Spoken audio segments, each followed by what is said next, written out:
We are live. That is right, Live. my friends. We are live. Baschamania, Basch The Brain, 389. What a Monday. I almost wanted to do this show yesterday, Willie, because it's so funny how fast I always forget to mute the stream, and I hear it in my ears. It's so funny how fast the narrative goes from NCAA's to next year in Yeah. 38 hours. It is bananas.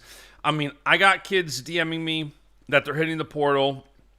I got kids DMing me that they're, hey, I have an extra year of eligibility left. Should we do a graphic?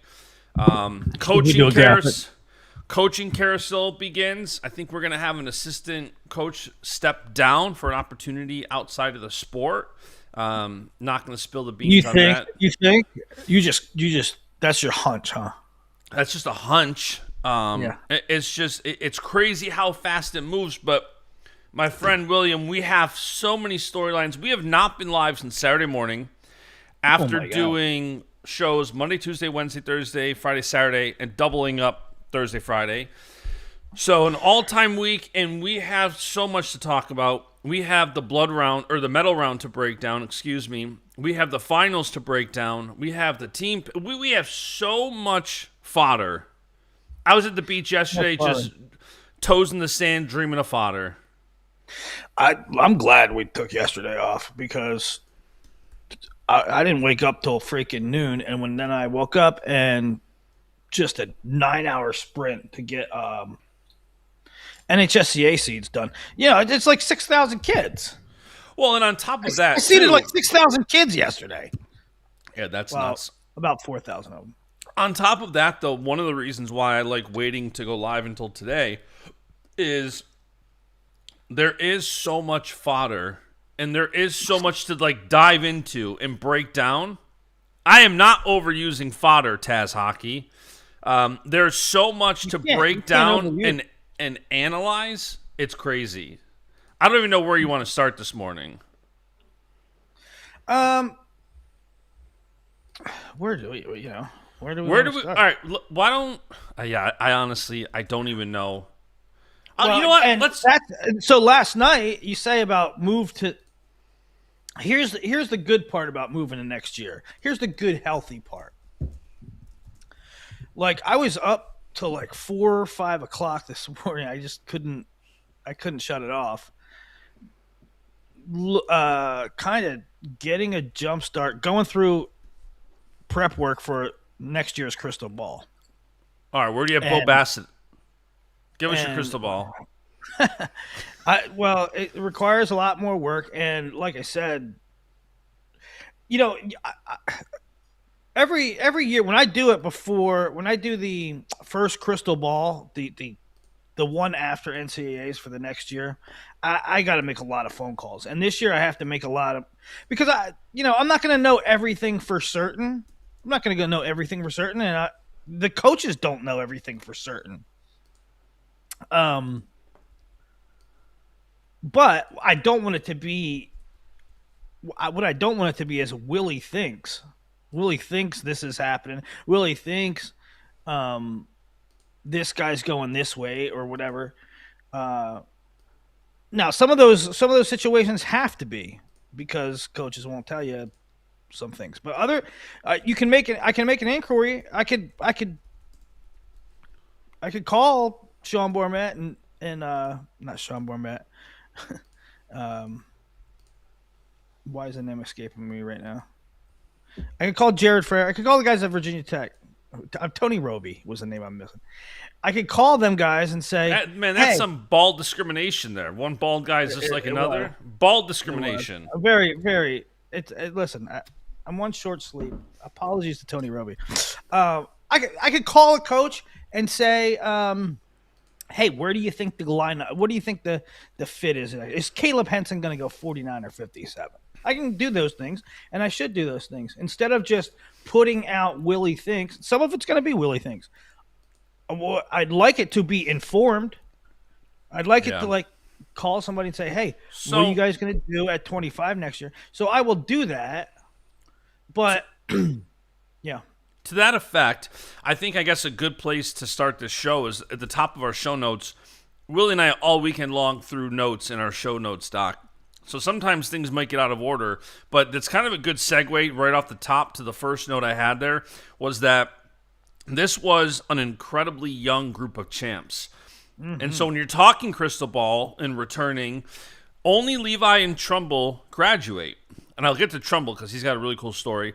But Lillidahl, 2 years left. Forrest, 3. Vega, 3. Valencia, 3. Robideau, 3. Messenbrink, 1. McAnally, 2. Barr, 2. And a lot of those guys, at least half of them have regular red shirts. And I believe all of them have their Olympic red shirts. So we're going to see these guys returning. And I think I saw you put out a tweet that said 7 out of the 10 runner-ups also return. Does that sound accurate? Yeah.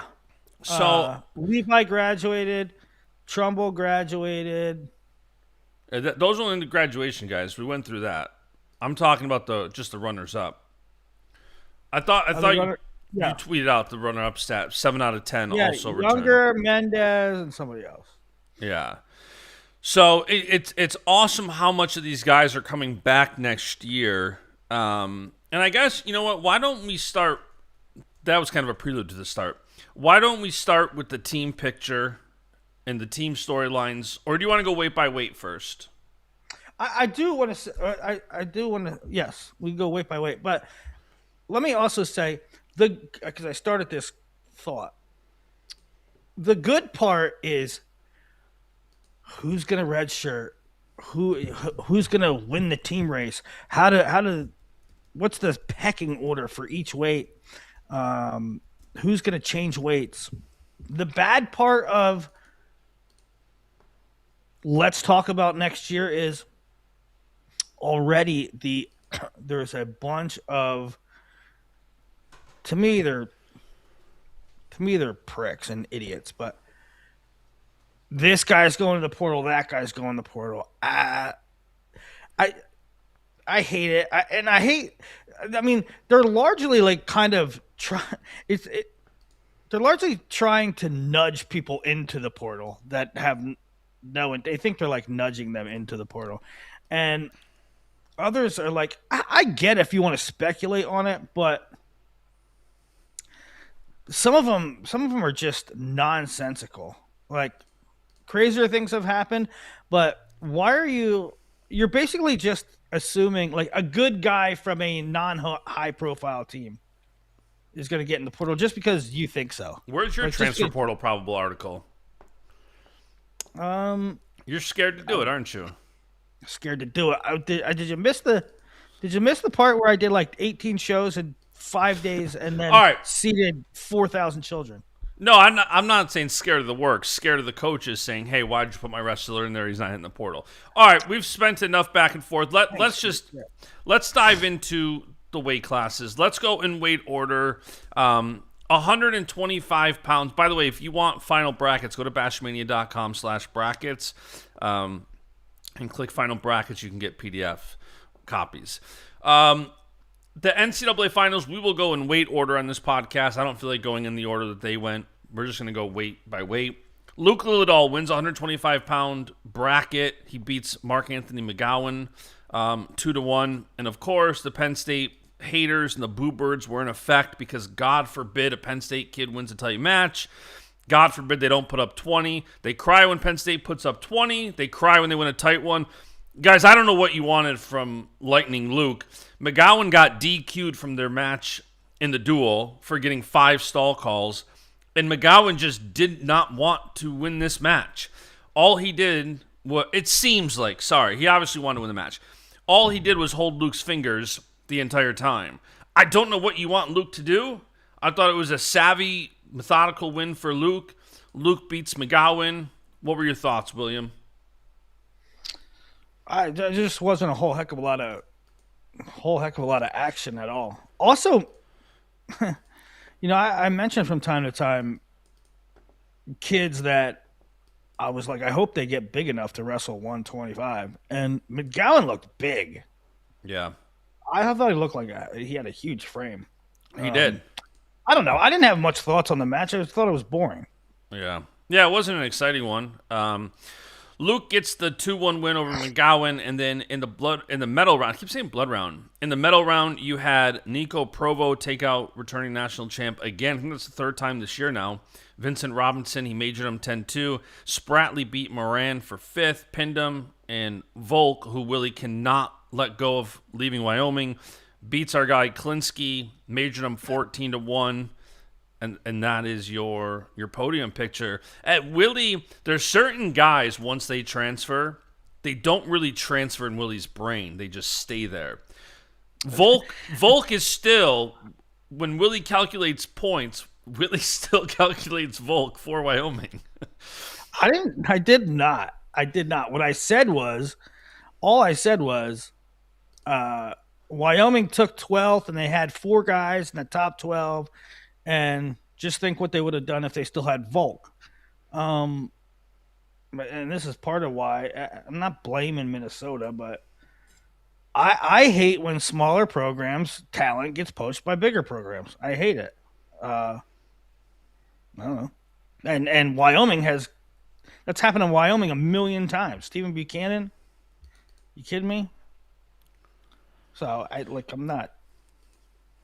I'm not married to that. It's a real thing. No, I know. It's not often that you'll put out like the points and say like, well, Wyoming would have had this with Volk. Like you don't do that often. It's very seldom that you will do that. Well, I mean, I'm just giving Wyoming a little love. No, I agree. All right. Anything else at 125? This way you didn't really care too much about, huh? No, I mean, I feel like we already did this part, and I have a lot of things to say about how the bracket played out when we get to. I mean, you want to do the all grit team, which is awesome. We did an all feel good team, which I thought was a fun feel good story. Um, and now you want to do the all heart, all grit team, which I think is awesome. So I think that's great, and I'm excited to do that. But I also want to do um, disappointments and letdowns, and I think when we do those two segments, I'm going to have a lot of sort of analysis on how the brackets played out. Well, do So you I want kind to when we're of talking double about up. the weight? Do you want to mention our member for the all heart all grit team in the backside expectation, or do you want to do it Sure, just all at once? I mean, we can do it weight by sure. Let's weight. do it. Let's do it. This way they get Let's all do, things 125. So our yeah. all All things heart going fine. Yeah, our, that's great. our all heart all grit team. I didn't see backside disappointments in the show notes until this morning, so I'll contribute in real time. Um, I did my all heart all grit team from the beach yesterday, so that what I was prepared for. But the all heart all grit team is just there were so many great stories this weekend that we talked about throughout the tournament. But as it comes to a close, you see how it played out. My 2026 all heart all grit team member at 125 pounds was Willie's call, Klinsky. You know, Willie was very bullish on him, and I kind of rode that wave. I bought into the narrative. I bought into the hype. And then Klinsky does it. He goes and has a great tournament. He knocks out Buzakis before the blood round. He knocks out Dean Peterson in the blood round. He only then loses to Nico Provo, who ends up taking third. And then he loses to Volk for seventh. But I thought that was an incredible tournament. All heart, all grit. And you mentioned the portal. I hope he stays right there. Nobody go after Tyler Klinsky. Leave him Well, right at he's Ryder. a senior. Oh, that's right. He's a senior, which I think even plays more into the feel goodness of it because this is a guy who, after his junior year, he never AA'd, right? After Yeah. his junior year, he takes a red shirt. And how often do we see guys late in their career, in their fifth or sixth year, and they're just going through the motions and they're a shell of themselves and they don't live up to expectation? Not Klinsky. Klinsky, to me, he got through his junior year. He didn't hit his goal. He could have easily went and just done another year and been done with it. He red shirts. He said, I got a goal. I got a goal. I want to be on that podium. took the whole year, came back very visibly better than ever. And he's a guy that went and he wrestled hard and he scored points and he tried to score points. He wasn't wrestling patty cake matches, and he did it for the first time in his life. He got on the All American status, and he did it for little engine that could and Ryder. Yeah, so shout out Tyler Klinsky. Kind of a mind fart there that he's a senior, so not worried about him transferring. Tyler Klinsky, my all heart, all grit team member. Who was yours? Mine, I had two kind of. I think you gotta love Nico Provo. Um, we talk a lot. We talk, and a lot of guys on this list that I have are guys that we talk a lot about losing the first round and coming back and still AAing. There's a lot of guys on this list. They didn't lose first round, but they lost. They lost second round because if the guys that lose first round come all the way back, they get tweeted about and immortalized. But Provo lost second round. He beat Lauritsen. He beat Witt. He beat returning All American Sheldon Seymour. He beat Klinsky. He beat Moran. And he beat last year's national champ V Rob. I mean, that's a run. That's some heart. Um, and V Rob himself, returning national champ, has to wrestle the returning finalist. Goes out, has a early takedown, which we've been critical of all the 25s and about not scoring early. He goes out, he scores he scores points against Spratley. You think it's okay. V Rob's doing the thing again. Spratley hits a big move and wins the match. Okay, how's V Rob going to respond? V Rob's a guy that, like, when he gets down to weight, he's great. But 3-day weigh-ins, you were returning national champ. If he would have folded and said, "Man, this weight cut this pool is so hard," you other people, lesser people, have caved in those situations. Not V Rob. He beat Brady Rourke. He beat Poulin. He beat Van Treska. He beat Volk, and then he beat Spratley. I mean, that's heart and grit, in my opinion. So, V Rob and Provo, my winners of the all heart team I at love it. 125. Very, very worthy of the honor. Did you have any backside disappointments for 125? Not really. I don't. So it stinks when you open a segment with, "Okay, here are my disappointments." 125. I don't have any. But honestly, I didn't really think there were any disappointments here. I thought everybody wrestled hard. And I know it's controversial. I tweeted it last night. Nobody in wrestling ever asks the hard questions or tackles the hard subjects. It's always the feel good stuff. Um, except my boy Zeb. My boy Zeb in interviews goes where no one else will go. But um, when we talk about disappointments, I think it's a big boy thing to do. It can't always be rosy. You have to talk about what happened, and then now, in analyzing the tournament, you have to talk about what went wrong for Cornell, what went wrong, and I know what went wrong for some of these schools, and what went wrong for some of these individuals. It's not hate. It's not trying to put their struggles on blast. It's analysis of the sport. And now at 125, I don't think there was any, but when you look at, to me, disappointment could take two angles. One, it's disappointment in either expectations or effort. So some of the guys, their body language, just I wish there was a little more fight. I think they could have performed better and at least gave a little bit more effort. On the other hand, it might not be their performance might not have been that bad, but it certainly was below what they expected. And for anybody that thinks that this segment is in bad taste or like we shouldn't talk about that, wrestling doesn't do that. We don't. Okay. Do you think? How about? Do you think these people are sitting at home satisfied with what they got? Do you think they're sitting at home? Do you think that before the tournament they would have been okay with what the actual results were? Do you think they expected to do this? And the only person I have at 25 is Buzakis, and I'm reluctant to call it really like disappointment based on effort because we know he was struggling with weight. We said all year I had him. You know, it took me a long time to move Buzakis up in my pecking order in my crystal ball because I said it's unproven that you don't wrestle a 3-day tournament. You only wrestle a 2-day tournament maybe once, maybe twice a year to see. It's a different landscape than wrestling one duel. Sure, you can go out. Sure, you can go out and beat somebody really good in one duel, but you got to string the matches together. You have to manage your weight.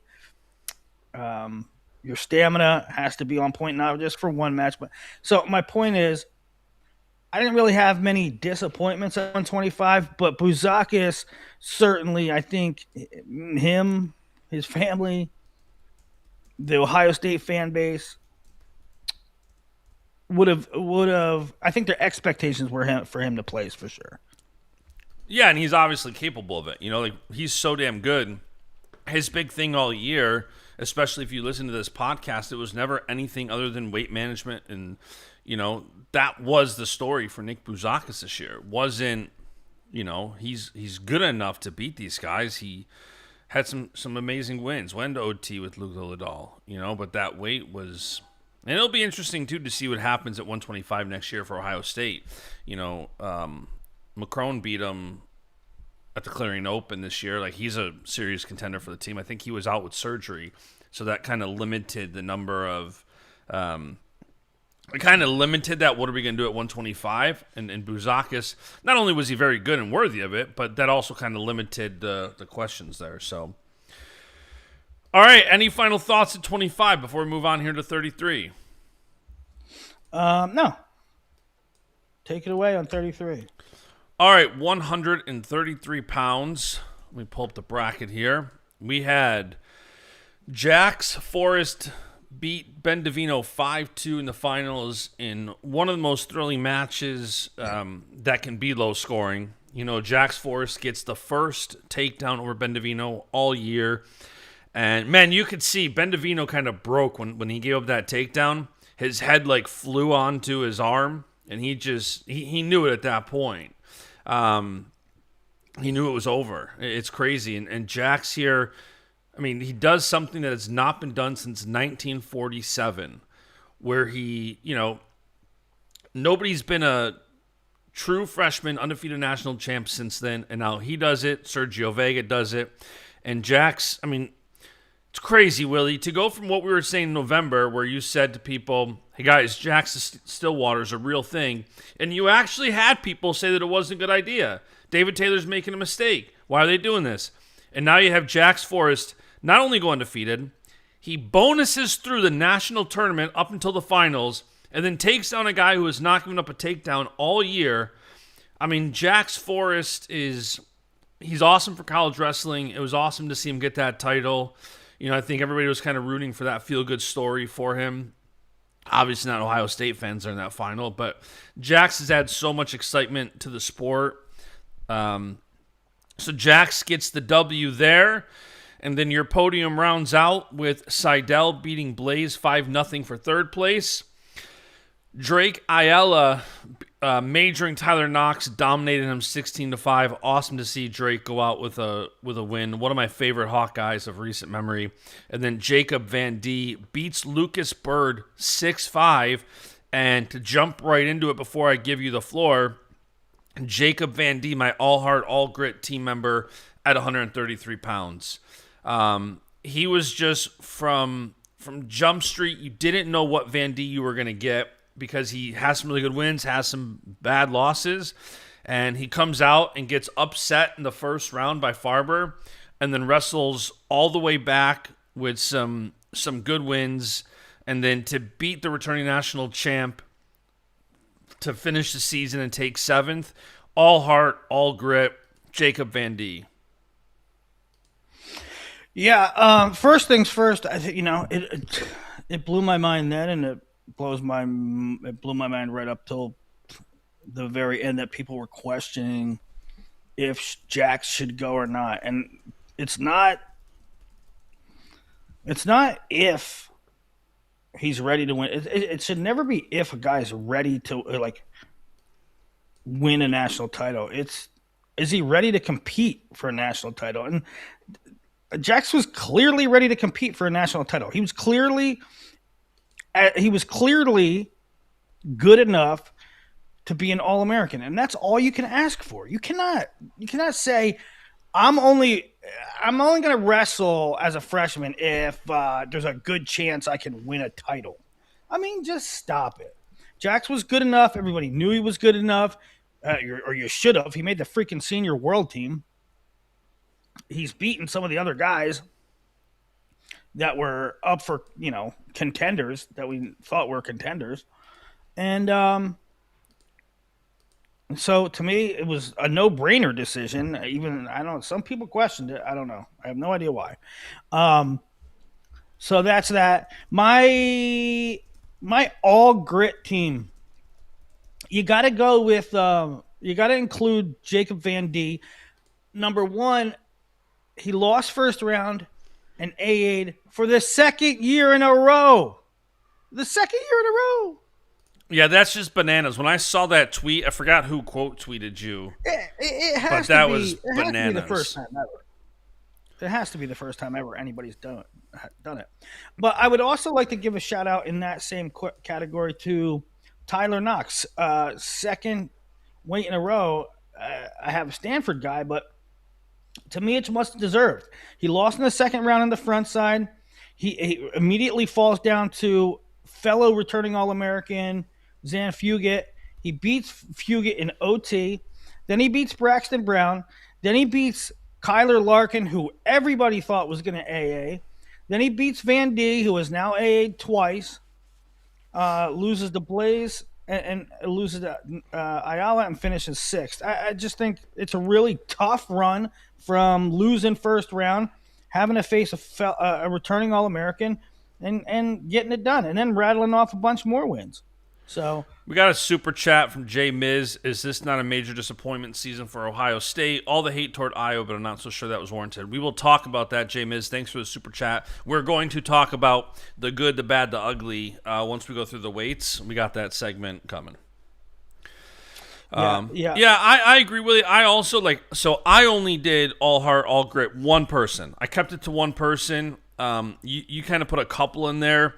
If I had to add a second for 133, it would be Drake. I mentioned he's my favorite Hawkeye in recent years. I think the kid is just as good of a kid as they get.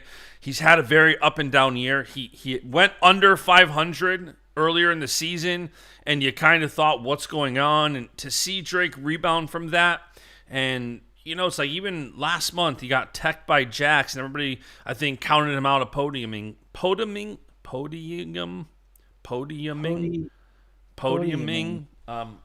They counted him out of earning All-American, and to see Drake go and not only All-American, but major returning All-American Tyler Knox for it, and to beat Lucas Bird again, who he lost to in the finals last year, awesome for Drake. He's got to be honorable mention. Yeah, that's why Van D, I knew was going to get mentioned, and so I wanted to add a couple other guys like Provo. I thought wasn't just an excellent run. You have to have a lot of heart for. And by the way, Van D beat Bird in the 7th place match, and Bird could have folded too. Bird wrestled his heart out, even to the 7th, 8th place match. That was a hard fought. Match.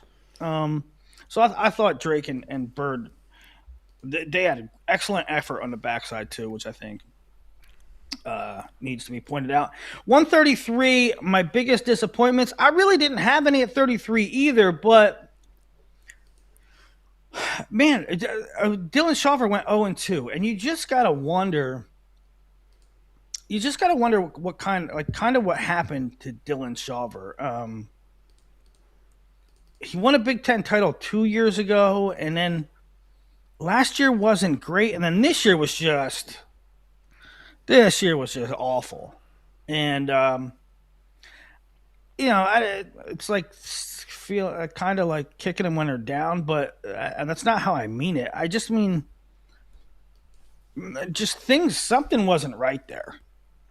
For like a year and a half, something wasn't right there. Yeah, and sometimes you hear from these kids what kind of happened. It's one thing that's like guaranteed in wrestling is that after NCAA's you start to hear why or what or Nasir Yeah. Bailey even posted I think that he had two hand surgeries at the end of January or a hand surgery end of January. Like these kids obviously don't disclose that throughout the season, and I totally understand that. So it's hard on one hand to speculate why and not know. Yeah, that's why I'm not trying to go too hard on the kids in my disappointments, but um, it needs to be mentioned in your analysis, but I'm not ripping anybody. I'm not certainly not ripping Dylan Shaver. I'm not ripping Buzakis either, and Nasir's my pick at 41 too. We'll get to that in a second, but you never know what's going on with these kids. Now, But the fact of the matter is that in a big boy sport, if you want, you can't have the limelight and then also have unfettered latitude to not do well. yeah, I'll You got say this nothing too. good in the bad. Yeah, and to that, let me balance. Let me balance my comment by saying you don't know what's going on. I said that to preface, and then I didn't really finish. I'll finish with Rutgers overall had a terrible tournament. Rutgers not having a single All-American, whether it's Shaver or others on the team, definitely stood out. And Nick Costco, cover your ears if you're in the chat, if you're watching right now. Rutgers not placing in the top 33. I think they were 34th. And 7 total points, not having an All-American. It wasn't just Shaver. It was the captain throughout the year has been on here, and he's often critical of the Rutgers program. He graduated from there. He's alum. He has the right to. And this is kind of what you see. And I saw some Rutgers fans very disappointed Oh my that Rutgers God. didn't. What? Well, yeah, I think Rutgers. We have a whole team segment coming up, right? A good, bad, and ugly. On how teams do. But oh my God, as somebody in the chat said, Blaze is somewhat of a disappointment. Shut up. He's a Yeah, true well, freshman that just took fourth in the can't country. wait. Time out. His handle's 3 words. What's the middle word? Cowboy. There you go. Next topic. All right, so that's 133 pounds. Any other final thoughts here before we move on to 141? I mean, No, we could we're on talk. 141. We could talk for an hour about how 133 shook out, and I'm sure over the coming weeks and months we will. I asked Willie this morning what the over-under for the show is, and he said 17 hours. So we're trying to get through this without being a 17-hour show, but I'm sure we'll dive in more to some of the storylines like Seidel, and there's a lot here to dive into. But for the sake of today's show, we're just kind of recapping and going through it. Let's move on to 141 pounds, maybe the second most exciting or third most, whatever you want to say, but an absolute stunning result. Sergio Vega, much like Jax Forrest, again goes the entire year without giving up a single. He goes unbeaten throughout the year and does it without giving up a single takedown, and that includes stopping Jesse Mendez from winning his 3rd straight national title. He beat both last year's national finalists back to back. And before you say, well, he had beat Hardy before, and now he only beats him 5-3, and so that wasn't surprising. Brock is really tricky, and there's road bumps. No matter how many times you beat a guy before, there's road bumps all the time. Brock's one of the most high level technical guys in wrestling, And um, I think it was a huge accomplishment to not get tripped up by anybody, not by Nasir, not by Brock Hardy, and then to sort of um, figure out Mendez at the end. So um, just a phenomenal season. Um, and you know, a true freshman followed by the true freshman Jax, followed by a true freshman Vega, and super bright future for the Cowboys. Yeah, and we'll talk about it more when we get to the good, the bad, and the ugly team wise. But going into this, Ohio State had the what position could they have taken? Was it fourth? If they would have, they had to win both finals match and bonus, and they would have They what? had the bonus. They had the bonus and won. They had to win both If they matches and get a bonus victory. on a bonus, they would have finished on the podium fourth. Yeah. And so Ohio State not being on the podium, I did not really have that in my bingo cards, especially I was critical of Tom Ryan getting Coach of the Year award. And then I feel like this kind of backs up that crowd if you're in my camp of thought that, hey, this was a pretty disappointing finish for Ohio State. And it's not to take anything away from Davino or Mendez. They're both absolute dogs and they had great years. But Ohio State not getting the podium, wild. I don't think many would have predicted that, especially, back in November. But I Vega, thought there's some people in the chat saying I knew Vega would, or if you thought Vega was going to win, you're a liar, or something like you couldn't know Vega was going to. I was I was surprised going into the match. What I thought was Vega would have to Vega would have to deal with Jesse's heavy hands and physicality and what's the word for it? Bullying style, and which I think was a test that Vega hadn't seen before. Um, the guy Nasir Bailey doesn't wrestle that style. Brock Hardy doesn't wrestle that style. It's really hard to replicate the field if you've never felt it before, like um, Jesse Mendez, and it didn't really come that much into play. And Vega is he's a wizard on being able to defend takedowns, and I think what it gets overlooked a lot is there has been a number of times where good guys were in on Vega's legs. Um, Echemendia was in on his legs a couple times. Nasir was in on his legs a couple times this season. Um, Brock was in a couple times. But you can count sort of on one hand how many times that's happened. So I think what gets overlooked is his ability to not even let guys in on his legs to begin with. So just excellent. I mean, all the praise to Sergio Vega. And yeah, it's gonna be really interesting. Not to look ahead, but it's gonna be really interesting to see what they do with Sergio. He's a really tall kid.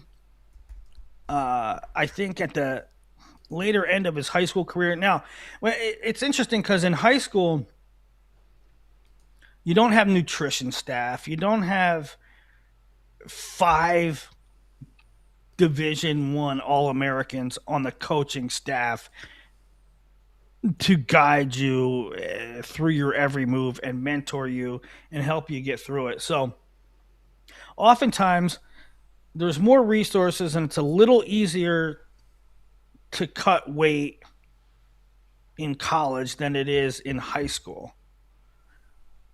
That being said, Sergio looks big for the weight.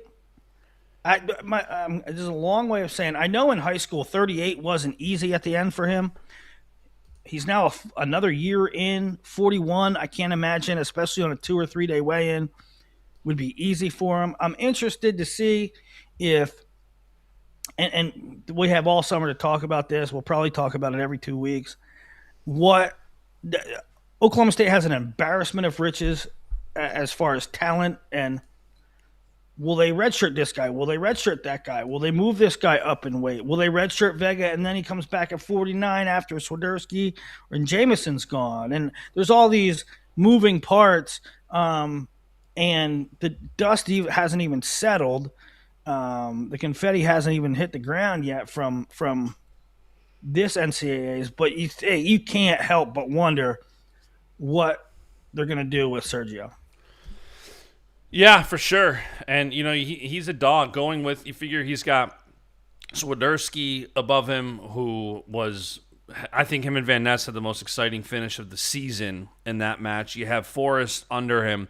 Just his partners in that room have been awesome this year. It was not surprising that he was able to do it.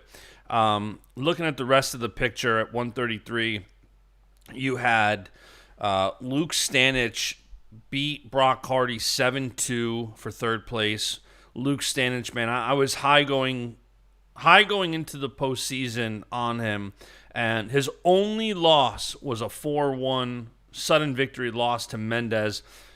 Lehigh fans should be super bullish about him for next year. Stanich and Hardy having a cool moment after that match. The wrestling will definitely miss Brock Hardy. Carter Nogle. Oh, Carter he's Nogle. everything else right. Carter Nogle takes fifth place, and CJ Composto takes seventh place over Wyatt Henson. Nogle medical forfeit win over Echemendia.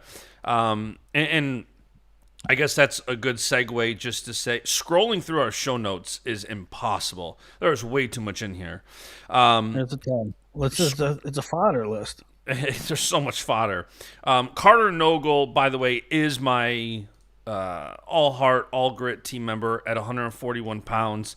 I kind of talked about him, I think, on Saturday morning show. He lost to Eli Griffin of Ryder first round and then battled all the way back to All-American. He beats Vince Cornella in the blood round. Then he beats Wyatt Henson, who had a good tournament as well. Lost only to Stanich and then took fifth on the backside. So awesome tournament for Nogle. Shout out Armed Forces. Shout out the Air Force. Love to see it. Nogle, my all heart, all grit team member. Yeah, I got to go with Nogle too. Not the most. I think I had him in the like 190 or something on the big board. So he was a talent, but he certainly wasn't one of the superstars of high school. True sophomore, right? They don't redshirt in the service academies, so really, like he's as young as some of these freshmen, and just an excellent tournament with the run he has. Ricciardi and Chappell, and then the big one, Vince Cornella. He beat Henson, who beat Nasir. And also, I you got to give a shout out to CJ Composto because absolutely he just keeps getting it done every year. Every year he's either not on the AA radar or okay, he had a good year last year. He had a good run last year, but it ain't going to happen this year. Or, he's now a 3-time All-American. I mean, that's awesome. He does it every year. He does it every year. So I think he deserved a shout out too. My backside, my disappointments. I have Nasir Bailey, and I understand he got hurt, and I understand he got hurt, and he had surgery. It's very clear he had surgery, and so I feel bad for even bringing it up. But he didn't wrestle well. He didn't wrestle like even the match on the front side with Vega. He just didn't try much. It seemed like there was he didn't wrestle with the effort that you expect, but maybe he's been off the mat a lot. I just thought the expectations for Nasir is not blood round. The expectation for Nasir is All-American, and very obviously he's dealing with an injury. So that kind of stunk. Yeah, no, 100%. And again, it's always tough when You Right. It's always tough. I feel like I'm picking on a guy with an injury, but um, to me, Nasir is a better wrestler than that. Yeah, I was gonna say it's always tough to be critical on somebody like that because I feel like it's part of that is how high your expectations were of him. Like you had him beating Vega, and that's where your mind was going into this tournament. Well, a healthy Nasir performs better than that. Just because he didn't beat Vega doesn't mean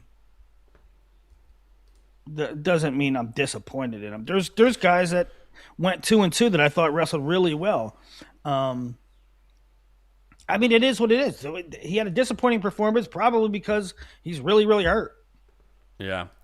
By the way, it's worth noting that college wrestling season coming to a close is always sad. It's also we have the U.S. Open in less than a month.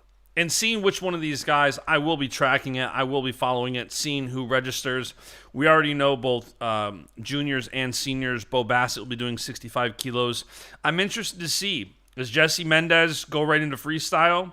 Or does he take some time after winding down from his college career? Do we see Vega? Like, where do we see him?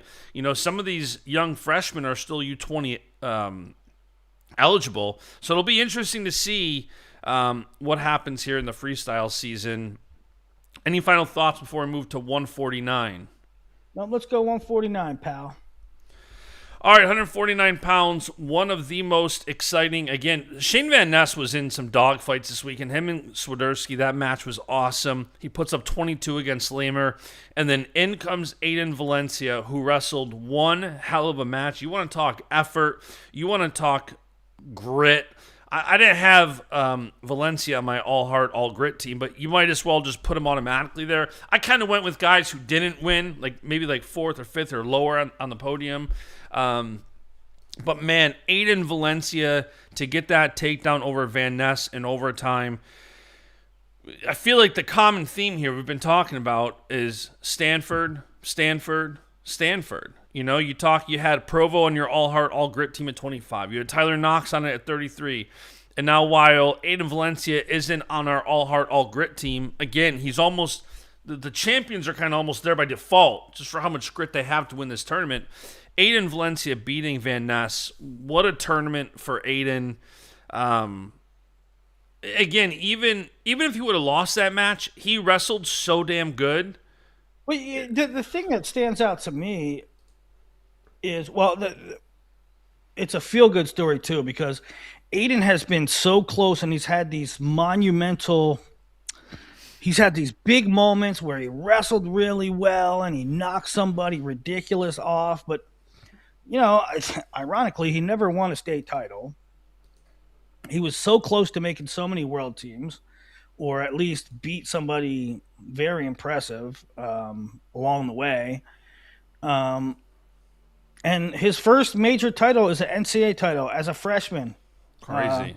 Well, I was going to say that too. Like, for all the talk about the freshmen, I feel like Aiden Valencia probably didn't get the freshman love that he deserved this year. And again, like we started the show off by saying how young these champs are. Aiden Valencia has 3 years left, plus an Olympic red shirt. So Aiden Valencia is going to be now. And the thing that I like, the thing that I loved, and I think now it died off, but we opened at 41, a lot of drama there, and then 49, they came out. Aiden Valencia came out throwing haymakers. Yeah. It was very high pace, high action, and if you look, I've been lamenting for like the last 5 years that the finals are a snooze fest, and that's not my opinion. Go look at the scores of finals the last few years. 4-1, 5-2, da-da-da-da-da, overtime this, overtime that. Everybody playing patty cake, scared to make a mistake. Aiden Valencia, true freshman, he went full Leroy Jenkins. He just threw caution to the wind. Not scared to make a mistake. Aiden, how many times have I talked in the last 2 years on this show about going to get what you won? 90% of these people anymore is like, let's not make a tactical mistake so that for the rest of my life I can say, oh, I made a mistake. I shouldn't have done that. I was a little too aggressive. Um, how about the flip side? How about you just go and get it? And if you give up a takedown, you go and get another. You go try to make up for it. I just can't say enough about how Aiden Valencia performed. That's the Yeah. mindset I want to see in everybody. No, 100%. And his grit was just awesome throughout the year. You He know, had some. we're talking about Stanford a lot. You said that I mentioned Provo and Knox, and now Valencia, and their 41 pounder Consiglio had a good tournament. They are stocked and stacked. They have a so there's two things with Stanford. They are loaded. They lose absolutely no one, and they gain people back. So EJ Parko, who made the freaking quarters, he's only a freshman, and he's honestly like second or third string. I mean, hey, don't shoot the messenger. He's like second or third string. Obviously, Hunter Garvin, a two-time AA, was the starter until he got injured. And then they have Grigor Chalakian, who last year qualified as a true freshman. Um, and they have Cardenas at 57. Um, so that's the good. The bad, and this is why I kind of hate the unresearched, like unvetted assumptions. And it's real though. There is something here. Uh, there's a lot of talk that some guys might be leaving Stanford um, through the portal, graduating. I mean, Provo's been there for 4 years. You have to wonder if he graduated. Hunter Garvin's been there. You got to wonder if he graduated. Um, so if they don't go to grad school, maybe they are looking around. Now, I hope it's Cardenas the same thing. I hope. I'm going like this. I hope because I love Stanford and I love a good West Coast program. I hope they all freaking stay. But it bears mentioning. It bears mentioning as we go in the offseason, and there's so much talk about the portal. There's rumors around Provo. There's rumors around Garvin. There's rumors around Cardenas. There's rumors around Lorenzo Norman. I hope none of it's true. I hope none of it's true. Well, I will say, after Shane Griffith saved Stanford wrestling, I think that's a fair statement to make. When Stanford was on the chopping block, if you so dare as to poach a Stanford wrestler, you deserve to be publicly shamed. Anybody who, if you dare poach a Stanford wrestler, don't poach, period. But if you so dare poach a Stanford wrestler as they are rebuilding that program from the chopping block and Shane Griffith having to win a national title to save Stanford wrestling, if you poach a wrestler from Stanford, you deserve all the public shaming. And I think that's putting it lightly. I agree.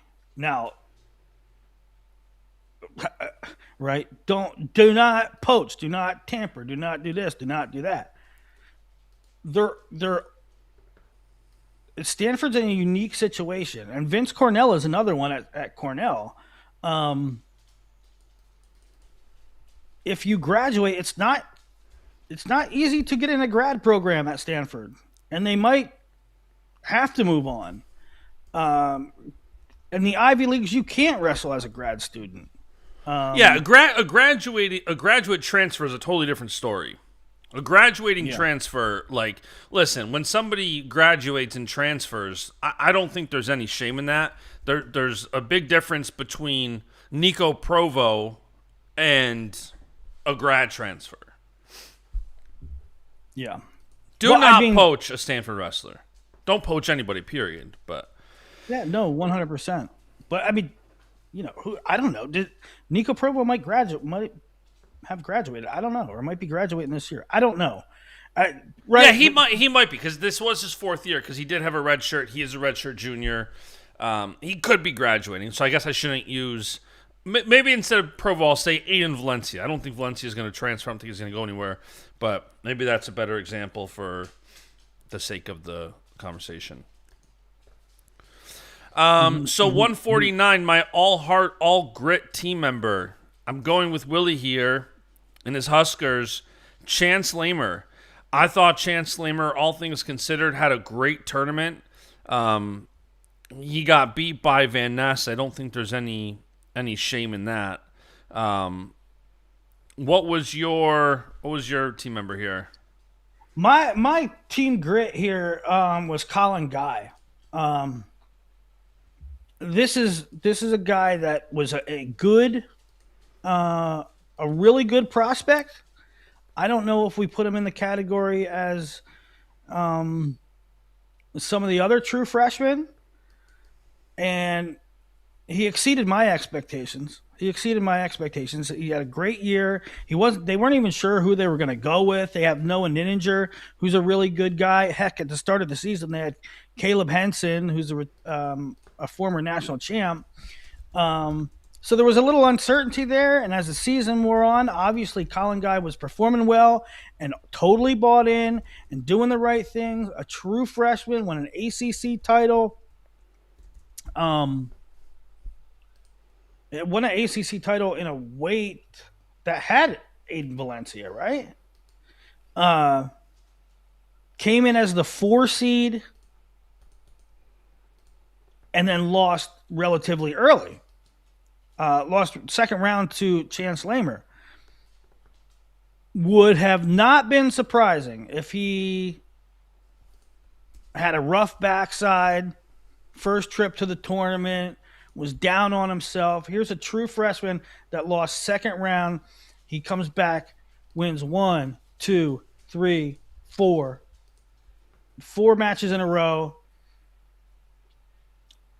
5 matches in a row, beats Ryder Block in the fifth place match, has to wrestle a really tough Jackson Joy or Biskins, who he beat in the ACC Finals. He had to beat the 2 seed Jackson Joy. He had to beat a Wazlewski who AA'd. To me, the team grit here is Colin Guy. Yeah, that's not a bad one. It's going to be fascinating what Virginia Tech does. They have an embarrassment of riches from really 33 through 57. Not to get off on a tangent, but this is a good spot to talk about. They have Seidel and Dylan Campbell at 33. They have at 41 Campbell could even go, and they have Tom Crook and they have Drew Gorman and Bo Bassett. To me, right now, Bo Bassett's a 41 pounder. I see what he weighs in at RAF. He's not that big. He's not that big at all. And so to me, he's a 41 pounder now. If he doesn't want to pull that hard, or they don't want to pull that hard, or Caleb Henson got too big and he's going to go 57, Bo could be a 49. In which case, then you have Bo Bassett and Caleb Henson 49, 57. And what do you do with Noah Ninninger and Colin Guy? Now, Colin Guy will have a red shirt available. The point being, Virginia Tech is fascinating from 33 to 57 and how they deploy their personnel. Yeah, we had some requests for. Can you guys? I think it was maybe like a couple weeks after NCAA's last year, where people were asking us to give a lineup expectation for next year. And like Willie said earlier, if you're just joining or hopping in the stream, it takes a couple of weeks to try to start figuring out educated guesses of lineups, and Virginia Tech might be one of the most intriguing. I already started working on next year's lineups and 2027 crystal ball, and there is so many moving parts. Somebody brought up Ryder Block in the chat, and I'll make a phone. I'll call Tom and Morningstar. They very highly doubt they'll give me any clear indication, but from a fly on the wall, if from an armchair quarterback perspective, um, I think they should flip flop Block and Jordan Williams. I think Block had an excellent NCAA tournament. I predicted him to have a good NCAA tournament, and he did. And I think the talent is there. He's shown flashes. Damn near beat Shane Van Ness this year twice. Um, I think he struggled a little bit consistency. I think he struggled to wrestle 7-minute matches consistently. I mean, sometimes he put it together. Sometimes he had periods where he kind of coasted. But I think that's a product. I think he's enormous. And so let Ryder Block go on full feed. 57 is a way tougher weight than 49. However, um, I also think that the best Jordan Williams. Now, if you look at the Hawkeye boards and probably the temperature around the country about Jordan Williams is, oh, he's gone, he's gone, he's gone. Maybe, maybe not. I think the best Jordan Williams.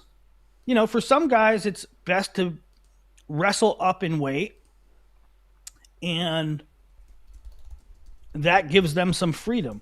I think for some guys, the weight management provides a structure and a discipline that keeps them on task. And that I'm talking about this way too long, but I think that maybe the best scenario is Williams at 49 and Block at 57. All right, my Yeah. disappointment, Oof. my disappointment team at 49, and this is one. I didn't have a lot at 25. I didn't have a lot at 33. Didn't have a lot at 41. I was actually like kind of reaching for some guys, but at 49, there's a bunch. Ethan Styles. What did Ethan Styles do? He only went 1-2 frontside win over Anderson's Heap, then lost to Valencia, then lost to Michael Joffrey. And he's a returning All-American. Ohio State was counting on him. Um, I'm not here to smear Ethan Styles or Michael Joffrey, but that is a match you have to win, and no matter what way you slice it, like I'm subjectively saying Styles' performance was a disappointment, and you can feel free to agree or disagree, but there's no way you can disagree with Styles hit expectations, because that's not what the expected outcome was. Yeah. And then, other guys that you got to say were a little disappointing. Caleb Tyus, he was ranked number 2 in the country at one point this year. And I had a third one. Zargo.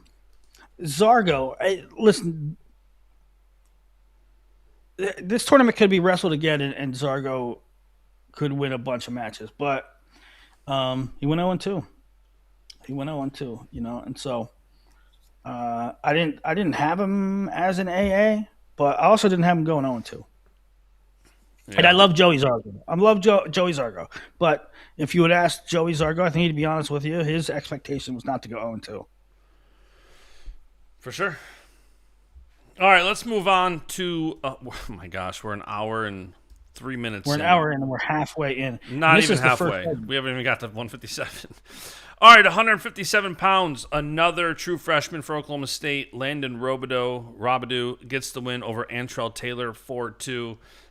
Got a little chippy there at the end, and Robidoux makes it 3 true freshmen for Oklahoma State. It's the first time that's ever happened. No program has ever had 3 freshman national champs. That is absurd. Most years, there's not 3 freshmen All-Americans, true freshmen. Most years there is not three true freshman All-Americans. This year was 3 true freshman champs. Yeah, crazy. So Robidoux gets the win over the returning national champ, Antrell And Taylor. he wrestled so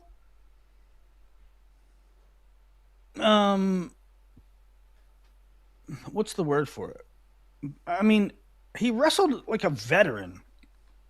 He rode well. He rode Antrell. He didn't get ridden. Um, this is mostly why if there's a reason to redshirt freshmen, it's not because of neutral. I mean, a little bit it's hand fight and the college hand fight and physicality, maybe a little bit. Um, but it's mat wrestling. It's how to win a college match. It's riding time, mat IQ, and um, I don't know if Landon Robideau, Landon Robideau in November probably doesn't win this match. Probably doesn't go unscathed. Probably doesn't consecutively beat Gavin Drexler, Charlie Millard, Caleb Larkin, PJ Duke, and Antrell Taylor. And so I always, for years, Iowa fans have been saying, well, Penn State only wins because, I mean, they're sort of over it now, but sort of not. But for years on the Hawkeye boards, it's been, well, I don't know. Is Kale really that great because he starts off with a better? He starts off with this automatic point scorers and this best recruits and the best talent, and part of that they do not give Kale credit for development, and frankly, they don't give Kale credit for management. And they don't give Kale credit for not messing things up. There's a lot of guys that are ranked ninth on the big board, and they go to Penn State and they win national titles. There's a lot of guys that are ranked ninth on the big board that go to other programs in AA one time or never AA. You cannot just assume. You cannot assume because a guy was a highly regarded prospect coming out that it equals certain success. It's just not the same thing. And how does that tie into Landon Robideau? Because you can say whatever you want about how good Jax Forrest is. You can say whatever you want. Now, Jax is sort of a bad example because he's only been there for 6 months. But it's Sergio Vega. You can say anything you want about how good Landon Robideau was, number 5 on the big board. How did all these takedowns in high school? Won Super 32, was in the mix for every single title of every tournament he ever went in. Yeah, I get it. If you think that equals true freshman national champ, you're an idiot. If you don't give David Taylor and staff credit for Landon Robideau, sorry. If you don't give them credit for Robideau reaching his goals and winning the prize, you are an idiot and you're lazy and you just don't want to give credit where credit is due. Yeah, Cornell Kevin in the chat. Cornell Kevin in the chat says Robideau didn't even win Big 12s. He didn't do this 2 weeks ago. Like, yeah, listen, David Taylor deserves all the praise for these freshmen. Like, it's historic for a reason. Well, listen, guys, I wish, like, I don't know how this group of people who, and I love you listen to us religiously and you listen to us consistently. Well, I don't know. Do you know what I do? My real job is basically talent evaluation, recruiting, prospects, talking to wrestlers, talking to club coaches, talking to coaches, talking to college coaches. I wish that it was this is how I make my money. I wish that it was as simple as saying, here's the prospects, 1, 2, 3, 4, 5, 6, 7, 8, 9, 10. And that magically just meant those were going to be the results in college.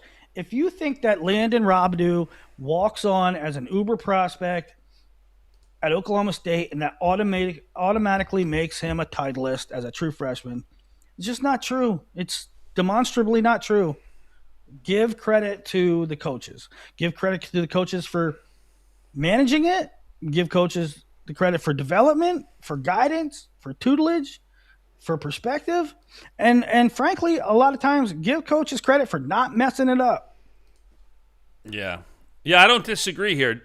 Nick Greco in the chat, you guys are really getting to the weed on a lot of these weights. 100%. That's the struggle with trying to do this show in under 17 hours, trying to segment what can be another 15 shows. It's tough. And by the way, this is with already doing 5 shows over the weekend, talking about so much of it.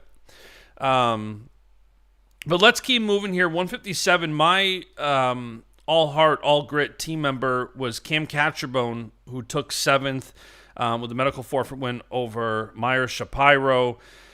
I thought Catcherbone wrestled back strong after losing 5-3 to Antrell in the second round. Cannon Webster also with a medical forfeit win over Ty Waters. 2 medical forfeit wins here in the blood round. Webster for 5th place over Ty Waters and Catcherbone over Shapiro for 7th place. Kind of a lot of medical forfeits this year. Did you notice that too? I mean, obviously the big news was both the Ferraris medical forfeiting out and taking 6th, which we'll get to that. And then, and again, you don't know what some of these guys' injuries are. It's so tough, but it does seem like it's higher and higher. Who is your all heart, all grit team member here? I got Cannons to the left of me, Cannons to the right. I got both Cannons, a Brandon Cannon coming back, beats Jude Swisher, beats Catcherbone, beats Ty Waters, only loses to Duke. He lost to one guy in this tournament. He lost to PJ Duke. And then Cannon Webster. Cannon Webster beating Maya Shapiro. That is a major development. Cannon Webster beating Maya Shapiro 8-1. It kind of just goes to show again how tough the Big Ten is. Like, if you said Antrell Taylor beat Meyer Shapiro, like, wow, I can't believe it. Like, last year, Antrell Taylor wins a weight with Meyer Shapiro. But Antrell doesn't get a whole lot of credit for beating Cannon Webster 2 or 3 times this year, right? Like, okay, good, he's supposed to beat him. Well, Cannon Webster's so good that he beats Meyer Shapiro. I just thought that was an excellent win, an excellent fight back for Cannon Webster. My disappointment team, and here's a perfect illustration of, if you listen to the show a lot, what I'm about to say next, I'm not ragging on these guys. I'm not ragging on these guys in this segment of biggest disappointments, because I have sung the praises of Charlie Millard all year. But if I told you that Charlie Millard went 1-2 and lost to Dylan Evans, if I told you that before the tournament, if I said, guys, what's the expectation for Charlie Millard? He's going to go 1-2. He's going to lose to Dylan Evans in second round of wrestlebacks. You guys would have said that. Well, that's disappointing. And that's what he did.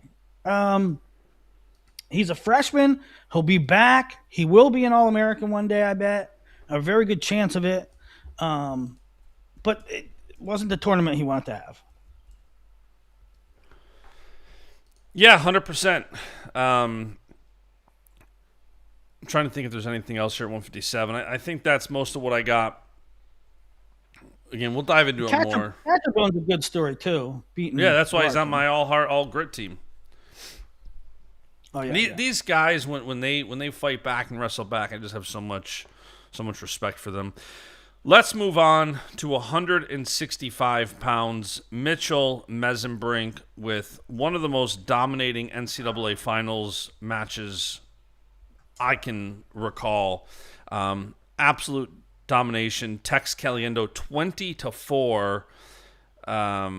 Caesar Alvin, awesome story of Columbia taking third. And shout out Willie. He had said to me off air before we did a show that Donnie should be in the contention of Coach of the Year. And then this weekend he won Coach of the Year with the NWCA. I thought that was very well deserved.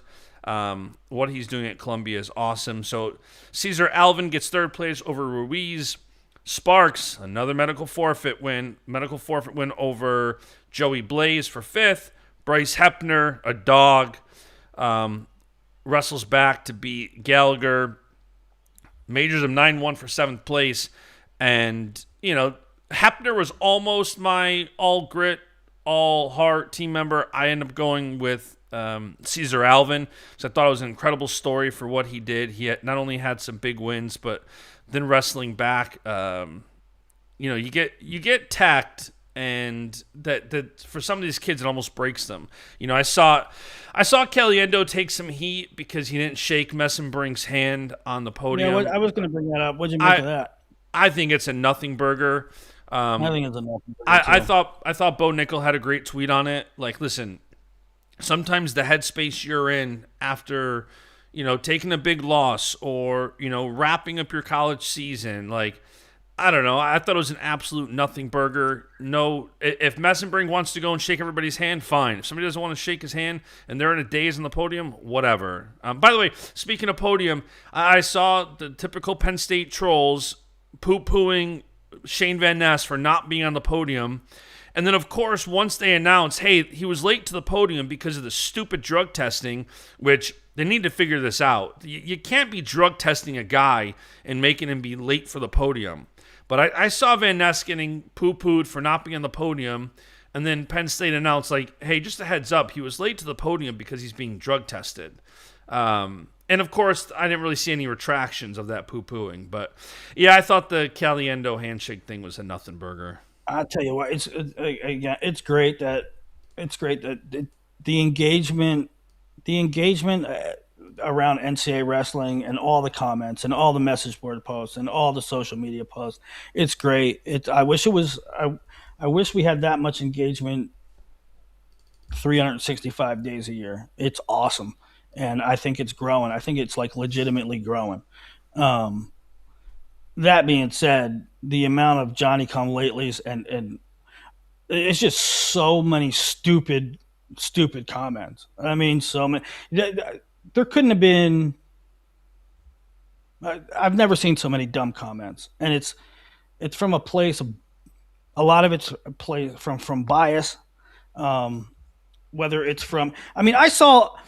This not even Johnny come latelys with the PJ Duke Robidoo takedown. I saw a lot of lifelong wrestling people trying to say that wasn't a takedown. Like, they're lying to themselves. They for real got psychotic. Like, they're lying to themselves. A takedown like that has been a takedown since the beginning of time. And from that end to the other end of they made it a bad thing for Mesenbrink. That's unsportsmanlike by Mesenbrink. What a douche. What? He's shaking a guy's hand. I thought it was a nothing burger on Caliendo's part. I thought it was a nothing burger on Mesenbrink's part. Get over it. It just all I have to do is look at your handle to tell which way you're going on an issue. That's why I get accused of. Yeah, I confuse the shit out of newbies. I confuse the hell out of them because I get like these new guys that come in on Twitter and stuff. Oh, you're biased for this. You're biased for that. I'm biased for and against everybody, I guess. That's what happens when one person just calls it as they see it. They can't get a read on you. Yeah. I will say, too, it's funny to get this far in the show, an hour and 20 minutes. And if you listen to some of these haters, you would think it would have been the first hour and 20 minutes. But Penn State, Mesenbrink, his dominance. And it's crazy how little of a story in the grand scheme of things what Penn State did this weekend. And we'll talk about it more in the good. But the fact that they, for the third year in a row, beat their own scoring record. 3 straight years, they've set the highest scoring records, the highest team scores in the NCAA tournament. Wild. Absolutely bananas. And we'll talk more about that when we talk good, the bad, the ugly, but crazy. Yeah. It's, I remember the year, Iowa won the title and Penn State, but in the finals, Penn State stole the show. RBY beat Dayton. C-Star beat Kemmer.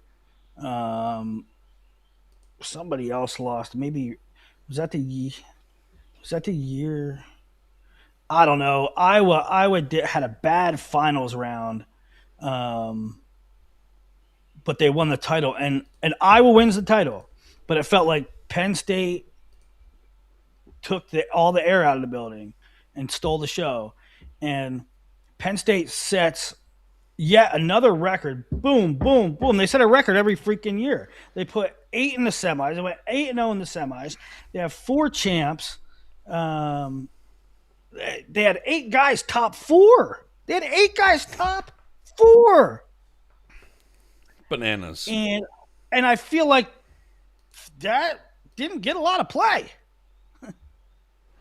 I know. Ironman, yeah. It didn't, and we'll talk about it again more in the good, the bad, the ugly. We probably should have started the show with the good, the bad, the ugly, because I think we did last time with Team State, but all good. All right, so that's 164. 165. Any other thoughts before we move on to 174 and keep the show moving? Keep the show moving. Oh, I didn't do my disappointments and go ahead and do that. But I'll do it real quick. My all heart grit team is Sparks. Never AA'd before. His senior year, he beats Snipes. He beats D. Lockett 10-3. He beats Will Denny. He beats Patty Gallagher. And takes 5th. So I thought that was a really great run. My disappointment here, I didn't even have this on my list. I don't know why I didn't have this on my list, but you gotta say D. Lockett. I mean, that's a disappointing result for D. Lockett, right? Yeah, I think so. Given how high his expectations were, and both some of that on himself and some of that just you talked this freshman class all year. I think so. I hate to say a true freshman. How can you really say a true freshman's a disappointment? I mean, he's an awesome talent who beat Caliendo, who's the national runner-up this year. I'm just saying, if I would have said D. Lockett doesn't AA and gets beat by Caesar Alvin, if I told you D. Lockett doesn't AA, he gets beat by Caesar Alvin and he gets beat by Andrew Sparks. If I told you that before the tournament, you would call me crazy, and you would say, if I said, would that be a disappointing result or would that be like acceptable result? You would say that'd be a disappointing result. I'm not poo-pooing him. That's just reality. But my real one was, who was my real one? My real one was, Connor Uten. Connor Uten, he lost to Walsh from Drexel. I just, you got to beat that guy. 74, take it away, Captain. 74, Levi Haynes with one of the funniest comments in his post-speech saying a buck's a buck. Willie was very high this year, by the way, on the post-match interviews. Not the interviewee, or not the interviewer, but the interviewee he was very high on, which we'll get to in a couple minutes. But Levi Haynes beats Chris Minto, who is a dog. He beats Minto 2-1. What are you winking at? Uh, All of a sudden, I just see Willie winking and show. Uh, Haynes over Minto 2-1 in the finals. Cam Steed over Danny Wask for fifth. Brock Mantanona over MJ Gaton for seventh, and Patrick Kennedy PK over Carson Karchula, who PK is my all heart all grit team member. PK and Karchula, I thought Shane Sparks did an awesome job of selling that rivalry. And kind of all year, I thought Shane has done an awesome job of really that narrative of what PK and Karchula too. Like, these guys are just warriors. And for PK, when I was watching that third place match between PK and Karchula, I kind of said, whoever wins this one is my all heart, all grit. I didn't know it at the time that that's what I was going to call it, because I did that yesterday, but I thought it was an awesome performance by PK, who's an ultimate team player, to go out like that, third place, beating. I can't remember what it was. I think they wrestled 7 times, and Kennedy won 4 out of the 7. I think it was 3-3 going into that match. So awesome there for. It's always horrible to pick that matchup. It's like, Yeah. Karchula beat PK last year at Big Tens. They went to NCAAs. Karchula went 0-2. PK A8. This year, Karchula beats Kennedy at Big Tens. Kennedy beats him twice at NCAAs.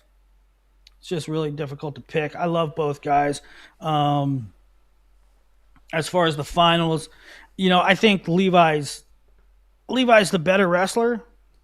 I don't like seeing matches 2-1 on a stall call. I don't know. I'd like to see a takedown in there. But Levi to me, just an impeccable career. Everybody stacks up, what was his placings, and listen, no red shirt, 2-1, 3-1. And the year he took third, there were 2 other NCAA champs in the bracket, and maybe 3. Was last year? I don't know. I'm losing what the bracket was like last year. But it was Hamidi and Keegan, right? So there's a couple of them. Just an awesome career. Meanwhile, he wins a freaking senior world silver before he even graduates. The kid's still a pup. He's like 21. Just a fantastic career. My all heart team goes to. I think you Kennedy. had PK as well, right? Yeah. I had Kennedy, and he texted me. Because I tweeted, "I love you, Patrick Kennedy." If you listen to the show all the time, I tell you how much. But PK is like one of my favorite Hawks of all time, one of my favorite people of all time. Great family. And I tweeted, "I love you, PK," and he texted me and said, "Yeah, but you had me losing in the blood round." I had him losing in the blood round to Karchula. I don't know. By the way, no, I had him losing frontside to Karchula. And Simon Ruiz in the backside. I think some of these guys, it's good when we pick against them. Maybe it's a little extra ammunition. Always love when someone says, "I picked against you. Picked against me, and I won." Great. I often pick against guys to reverse juju them. I often pick against guys. I know that I know. No. I know. Okay, 184. Give us the rundown. 184. Max Mickinelli wins 4-3 over Rocco Welsh. It was a match with a takedown at 184 in a high-profile bout, which is great. I thought Rocco fought really hard. I thought it was a great match. Not that I'm not happy that Rocco lost, but I'm really happy for Max Mickinelli. This was a kid that was uber talented. He wasn't a full-time wrestler. He played other sports and was really good at it, and could have went in college and played other sports, and he chose the sport that he loved and the hardest sport that there is.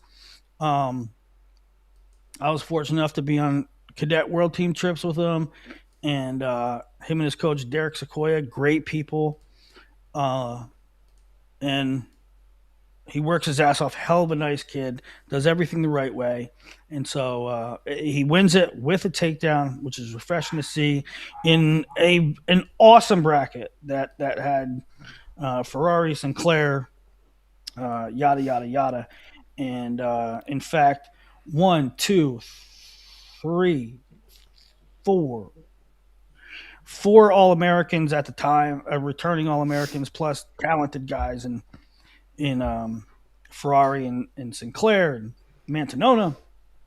Excellent, excellent performance from him. Um, Sinclair comes back and takes third, beats Nietenbach and Mantanona. Uh, Caleb Campos comes back to the third place match. Now, he did get a forfeit in the Conci semis to Angelo, but still, he lost second round. He beat Duval, he beat P. Ryan, he beat Soldano, he beat Zach Ryder. Excellent, excellent. There's some idiots out there too saying, "Oh, Caleb Campos should transfer to my school." Shut up. Let American have their guy. Uh, I just thought he was my feel good story, all heart, our grit, along with Zach Ryder, who he had some breaks along the way. Getting a forfeit in the blood round is enormous, but don't take anything away from him. The guy came in with one arm. He had some big wins. He got the job done, got on the podium, and love Zach Ryder. Yeah, Zach Ryder was my all heart, all grit team member. Again, limping in with one arm and just wasn't he it's not like he caught any breaks. Like the kid just he wrestled, those early wrestleback rounds where he beats Bullock getting a takedown in overtime. He did kind of, I guess, catch a break with Allred not being able to compete in that blood round match, but Ryder was so banged up with that shoulder and it just kept popping out, and to see him again, I don't like when guys medical forfeit out, but when a guy like Zach Ryder gets on the podium and the medical forfeits out and you see how injured they are, I at least understand that. I mean, this was another way to where you have multiple medical forfeits, and like sometimes I get it. Sometimes we see very clearly Ryder limping to that blood round match. Here's where I sit, and it's a great segue because my disappointment is Angelo Ferrari, and he obviously has some things going on, but and to what extent I don't know. It is very hard. Listen, when I was a kid, there were plenty of times I didn't wrestle back. There were plenty of times I I frankly wasn't interested in third place. I wasn't interested. To me, it was academic. To me, you know, this. I'm just going. I'm not saying that I was a great wrestler. I'm saying that this was my mentality, and I get it to some extent. You go to a tournament, you go there to win, you lose, and I'm not interested in third place. I like what. I wrestled 7 matches already. Do I need to wrestle 9? I don't know. I mean, I'm not. To me, no. So what I'm saying is, I completely understand. I completely understand if you don't find personal gratification in third versus sixth. I get it. I get it. What I don't understand, and I can never understand. I can never understand is how, unless you're dead. how can you not wrestle if your team is in a dogfight for a podium spot? I just can't. I can't. I don't get it. It doesn't register with me. I'd have to be dead. I would have to be dead. And again, I don't know what Angelo or AJ is my pick at 285 for disappointing too. Is it's not disappointing in their effort while they actually wrestled. It's how do you not wrestle back with your team in a dogfight? Uh, I would take a bullet for my teammates. I don't care about getting third. I don't care about like it's not going to make a difference to me if it's third versus sixth, especially when I have another year to go, more years to go.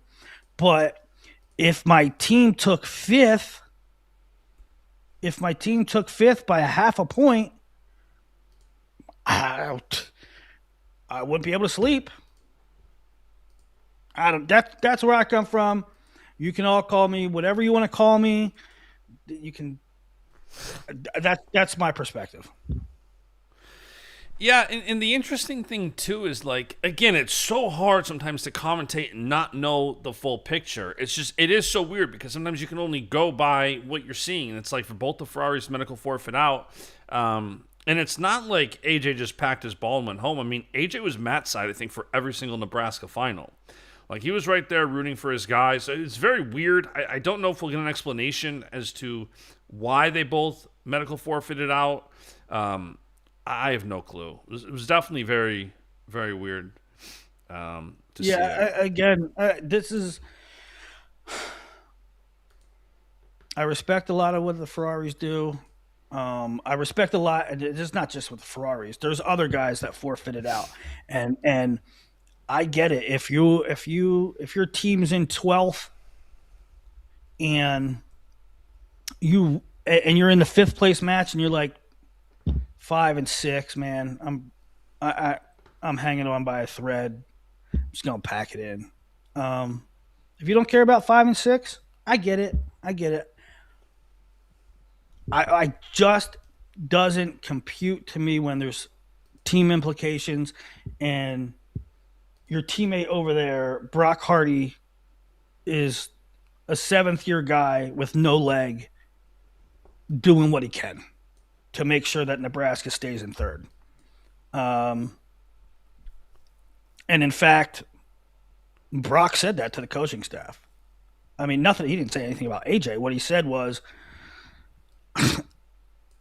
I'm wounded. I can't do crap, but I'm not forfeiting. I'm not going out like that. If I can do anything to help the team, we're in a tight team race. I got to do it.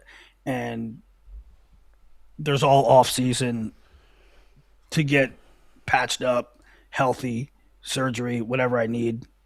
Uh, right? That's the way I see it. It And also it's a leads me. judgment call. You can hate me for saying it. That's the way I feel.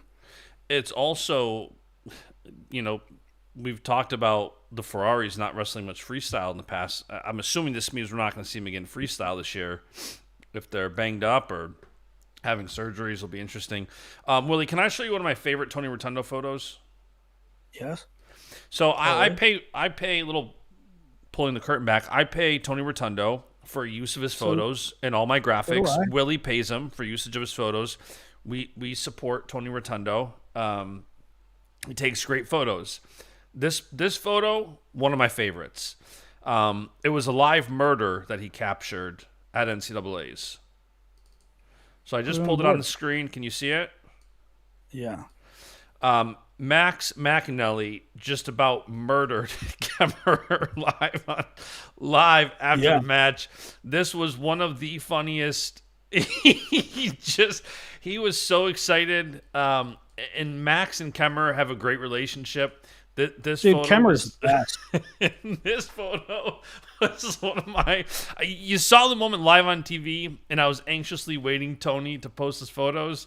All time photo of just getting mangled in the corner. Best. And I don't know what the heck I was doing.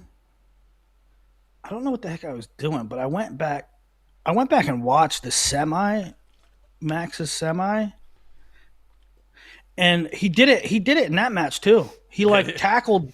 He tackled Kemmerer. Kemmerer is the best. He has a very, very bright future. I love Minnesota. I love Minnesota, and the Minnesota staff will probably hate me for saying this, but I think eventually Kemmerer is a head coach somewhere, and rather quickly. It was last summer. Was it last summer or 2 summers ago? Whenever Bloomsburg was open, Michael called me. Willie, what do you think? Can I win there? Can I asking my advice and asking for a little bit of color on the situation. And I said, Michael, I think you do a tremendous job. Like, can you win a national title at Bloomsburg? Probably not, but can you make your mark? I said, I think it would be an excellent job for you to go in there and put a couple guys on the podium.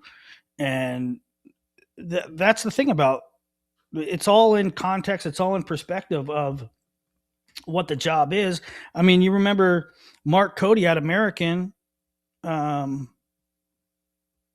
did a fantastic job. He had American 5th in the country one year. And so, I'm under no delusions that Bloomsburg is going to be a top 10 team, but I think you could have put a couple guys on the podium and make your mark. And then I don't know, down the line, Pitt comes calling, or Illinois comes calling, or a step up program comes calling, and you make your mark. And and I said, hey, you take it over. I'll stroke a check right now and support you. I said, but that being said, I think on the flip side, you have a lot of opportunities. Go where you think's best. And I don't know. That's just a little backstory anecdote. I think the world of Michael Kemmerer. I think the inside circles of wrestling think the world of Michael Kemmerer. I think he has a bright future. I think he's going to have a lot of options. Now, being an assistant coach at Minnesota, it ain't too shabby. That's a pretty plush gig, pretty good gig. So I'm not saying rush into anything immediately, but he has a bright future.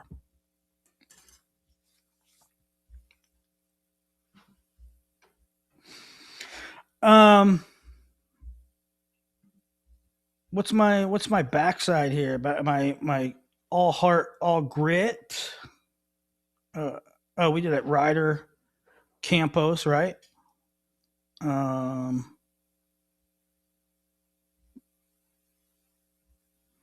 But Facundo, I thought, had a not great tournament. That was my sort of disappointment. I just thought, like, you gotta beat. I mean, crystal ball. I took a lot of heat for Alex Facundo. I didn't have him AAing, and I said he can beat anybody. He can beat anybody, but he always comes up just short. And so until he can consistently finish takedowns, I don't have the confidence that he's going to do it. And he lost to Colin Kelly. 2-2 riding time, no takedown. All right, we ready for 197 pounds? Let's go to 197. 197. Josh Barr over Novak 14-3 in the semis. Cody Merrill beats Stephen Little 2-2 riding time. Josh Barr 6-3 in the finals. Little comes back, takes third over Novak for third place. Two guys here wrestled from first round losses all the way back. Gabe Arnold and Branson John. Arnold 6-2. They meet in the 7th place match. Arnold wins that.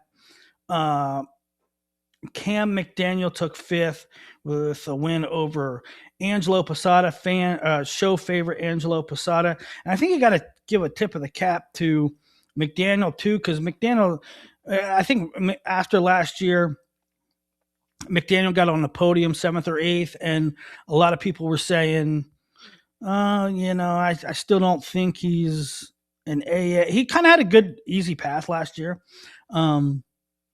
It kind of beat everybody he's supposed to beat and lost everybody he was supposed to lose to. And that kind of narrative, that kind of trend continued into this year. And he gets on the podium twice. He gets on the podium again. So freshman, sophomore at 197, not an easy thing to do. And he did it 2 years in a row. So I'm happy for him. 197 this year.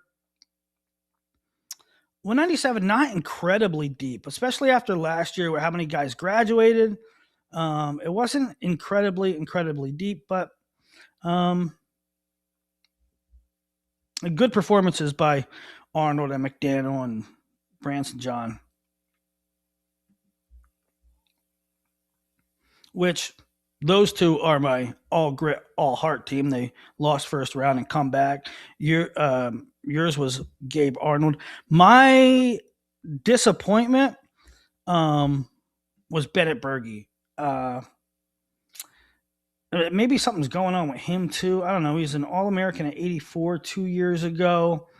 Front side, he loses to who did he lose to? Maybe he's adjusting to the weight. He lost to Colton Hawks, a 29 seed, and then he immediately lost to Gabe Soler by Tech. So I think Berge's better than that, and I thought it was a disappointing result.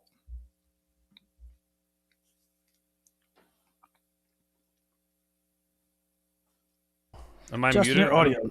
Sorry. Yeah. I keep sneezing. I must have like allergies or something, so I keep muting myself so you guys don't hear me sniffle and sneeze. Apologies for that. Yeah, Gabe Arnold, my all heart, all grit. Love seeing him get on the podium. Josh Barr, Willie, what a performance by him to major bonus tech his way through the tournament. Majors gets tech, major, and then beats Cody Merrill. Merrill is so damn good, but he doesn't. It's going to be interesting watching him in the offseason, seeing what he does to try to. He's in every match. And Josh Barr was so aggressive. I was so happy for him to get that W. Get on top of the podium after being there last year in the finals and runner-up to Buchanan. Shout out my God, Josh Barr. So damn happy for him. Excellent year. Probably a Hodge-worthy year. He's going to be right up there. I think it's going to be him and Mesenbrink. Yeah, I think it's Mesenbrink and Barr for sure. We'll get into it. I mean, I'm happy with either Mesenbrink or Barr winning it. I thought both were the most dominant guys in college wrestling this year. Both end up on top. Both, only one match shy of 100% bonus on the year, which still has now never happened, which is crazy. Yeah, and before the Cowboy fans get all over me, I think Vega and Jax will be in the conversation. I just don't think they win. I think there'll be a healthy discussion about it, but I ultimately think it'll be. I think it's going to be Mesenbrink.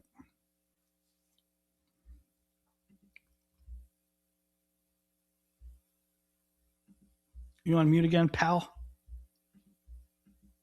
Why does it keep muting? Sorry, guys. Yeah, I think it's going to be Mesenbrink. I think Vega didn't have as much bonus as probably needed to be ahead of Barr or Mesenbrink. If you had if you had a season OW award, I think Vega might get that, because I think beating Mendez in the finals should have a lot of weight. Not giving up a single takedown should have a lot of weight. But I think often, Hodge is the most dominant wrestler. And while Vega had one of the best seasons in all of college wrestling, I do think that Mesenbrink is likely going to get it. Yeah, it's. I mean, we can do a whole thing on the Hodge, but what goes into it is the level of competition, how good the weight was, who's the best guy you beat, um, how deep the weight is. I've been arguing with people.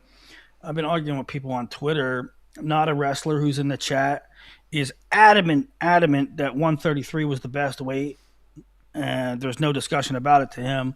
To me, I mean, to me, there's no doubt about it in my mind that 157 was. It's certainly the deepest. I won't even entertain the idea of 133 being deeper than 157. That's not even like stop. That's No, not you even did just, the tweet yesterday about 157 non-AAs this year. It's crazy. Returning AA, Gavin Drexler did an AA at 57. Returning AA, Vinny Zerbin did an AA this year. Returning AA, Daniel Cardenas did an AA. Last year's Big Ten Championships 1 seed, Ethan Miller did an AA. Charlie Millard, Caleb Larkin, Jude Swisher, who just beat Meyer at the conferences. Like, that is a strong list of non-AAs in a weight. Crazy. yeah.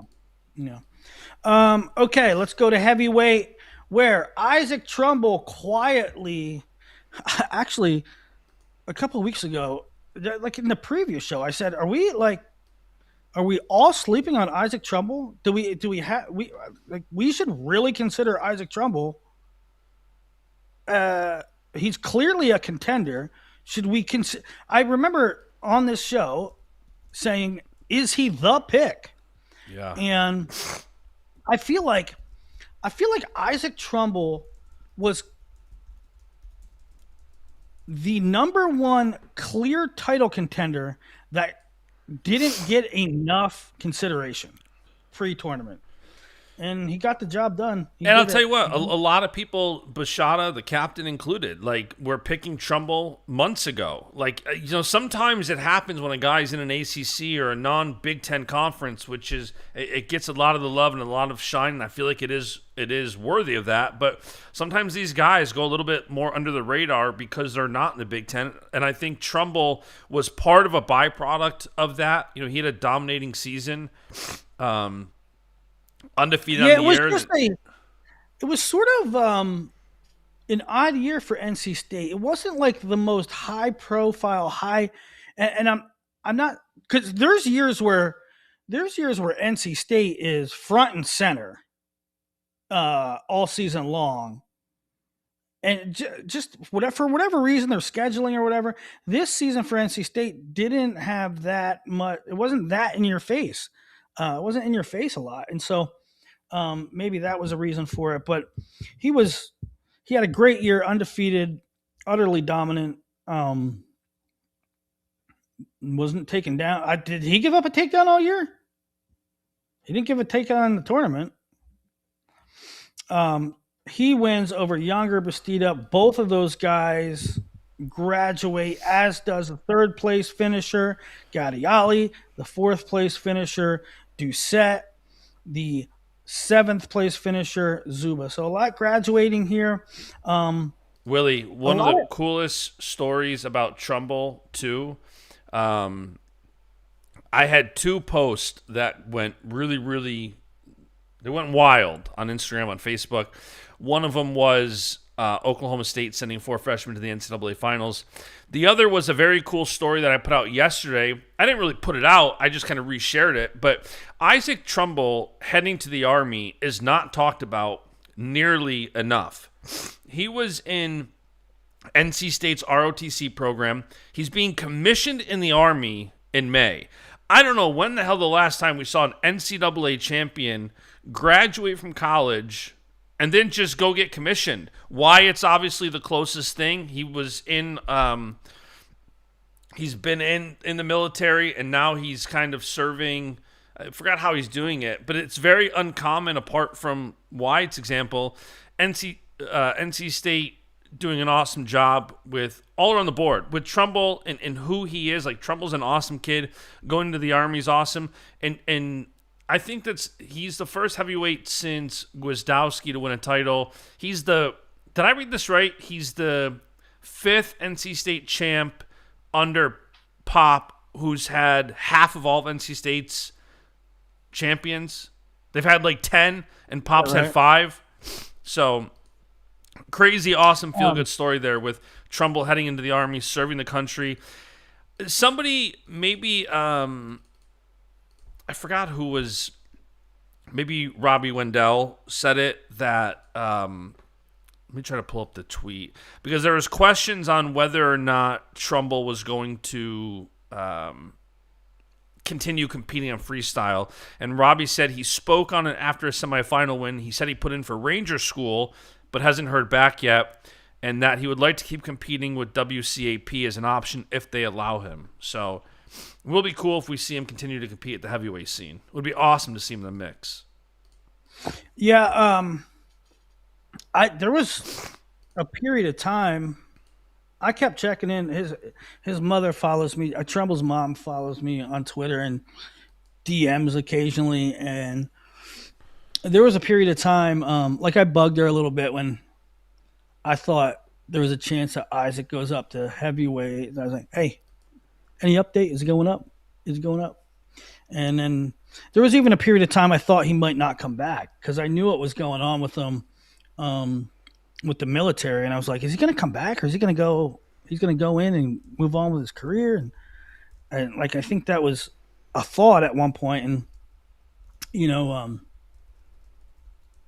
it's just an excellent story. Obviously, a really great human being, Isaac Trumbull, and after he won, I DM'd her and said congratulations, and she said something like, yeah, it's about time or something, like finally or something like that. It was so happy for them, happy for the family, happy for NC State, who, last year had a freshman champ at 125. This year has a senior champ at 285. And if you missed it, I thought one of the coolest things I've seen in a while is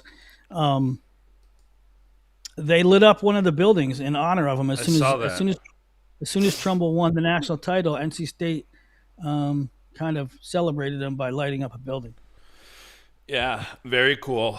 I did also, Christian Carroll was my all heart, all grit team. Him taking that loss in the first round to Brady Colbert and then wrestling back and AAing, beating Rutgers Katka, who Nick Costco sent me his reaction live on the call. I need to go watch that after the show. I found a communist in the chat. Or Kamala voter. Who's it? Derek Lapaya. Stop. He said, "What is the fascination with the military?" Stop it. Love of country. If you don't respect somebody who serves so you can have the freedoms you do, I don't understand the lack of common sense to understand the appreciation for the military. Seriously. Let's make it very clear. Basch The Brain is a pro-troops, pro-military podcast. Stars and stripes. Support the troops. Selflessness. Amen. So with that said, there was a little back and forth, Willie. I don't know if you saw. Oh, you did see it. We both sent it in the group chat. AJ had said something about Bastida coming up in weight, and then Younger's strength and conditioning coach clapped back with some video proof. And dude, that was all time. Yeah. That was all time. AJ, I just, AJ, there's so much to love about him. He's actually a really good person deep down in his heart, but his self-awareness, and he obviously cares about his image. I mean, that is transparent. That is clear as day that he cares about his image. But then he makes missteps like not wrestling back, accusing others of foul play, of steroids, and AJ, you make one step forward, 2 steps back. Just be the bigger guy. Just don't. I love the USA's in the chat. Get the USA's in the chat. All right, so that is heavyweight. Anything else at heavyweight? Carol was my all heart, all grit team member. My all heart, all grit. I got a lot of them. I mean, Christian Carroll, first round wrestling back. David Zuba, senior year AAing for the first time. And really, after a clunky beginning of the year, shout out to Eric Thompson, who they got these two transfers at 97. The assistant coach at Arizona State in the upper weights, they got these two transfers in Hawks and Zuba, who Hawks was awful. Hawks was like 3-5 at one point. Zuba looked terrible in the beginning of the year. I'll say it. David Zuba looked terrible. I'm like, golly, they they went out in the portal to plug some holes, and they ain't working out. Looks ugly.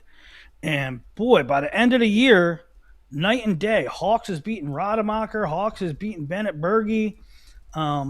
Zuba gets on the podium. So shout out to Eric Thompson for, and the athletes themselves for, they obviously weren't in their best shape early in the year, and they come back around and they perform well at the end. So Carroll and Zuba for me, and also, shout out to Nick Feldman. This is a guy that had national title aspirations coming into the year, looked the part, had some great wins. He was a surefire AA contender, and he clearly wasn't right. No disrespect in the world to Jarrett Stoner of Missouri, who Feldman was in a dogfight with. No disrespect to Pitzer, no disrespect to Juan Mora, but Feldman's better than these guys. He's just better than these guys, and he didn't. He wrestled back. He wrestled his heart out. His team's in a race for a podium spot. They came up a little short, but not due to Feldman caving. I just think the world of Nick Feldman and what he did when he's very visibly not himself. Yeah, no, for sure. All right, that's heavyweight. Let's wrap this show up with a little team picture. We'll talk some good, the bad, the ugly. The show could be 15 hours. We're trying to keep it clear. There's just so much to unravel here. Wait, let me throw in one last category. It'll be real quick. I went through the brackets and just some of the heartbreaking moments and some of the heartbreaking instances, and they might not be it might not be comprehensive. There might be a couple others I missed, but real quick. Eli Griffin, Cal Baptist transfer, excellent year. He had some good wins at the tournament. He comes up just short of AA in his last trip. These are all, other than one, these are all seniors. Carter Young, really crazy path, really crazy career. Goes to Maryland, was a top 5 guy for a large part of the year. Comes up just short, loses in the blood round. I think to Ryder Block. He was close to AA, and heartbreaker there.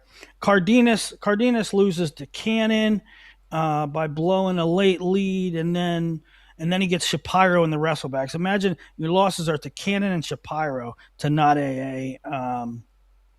Kind of heartbreaking, but he does have another year. Silas Allred, how heartbreaking is that? Snaps his ankle in freaking NCAA quarters, which means you're in quarters, you still have to win one. And he really couldn't have that opportunity because his leg is snapped. And he's a senior. So heartbreaking there.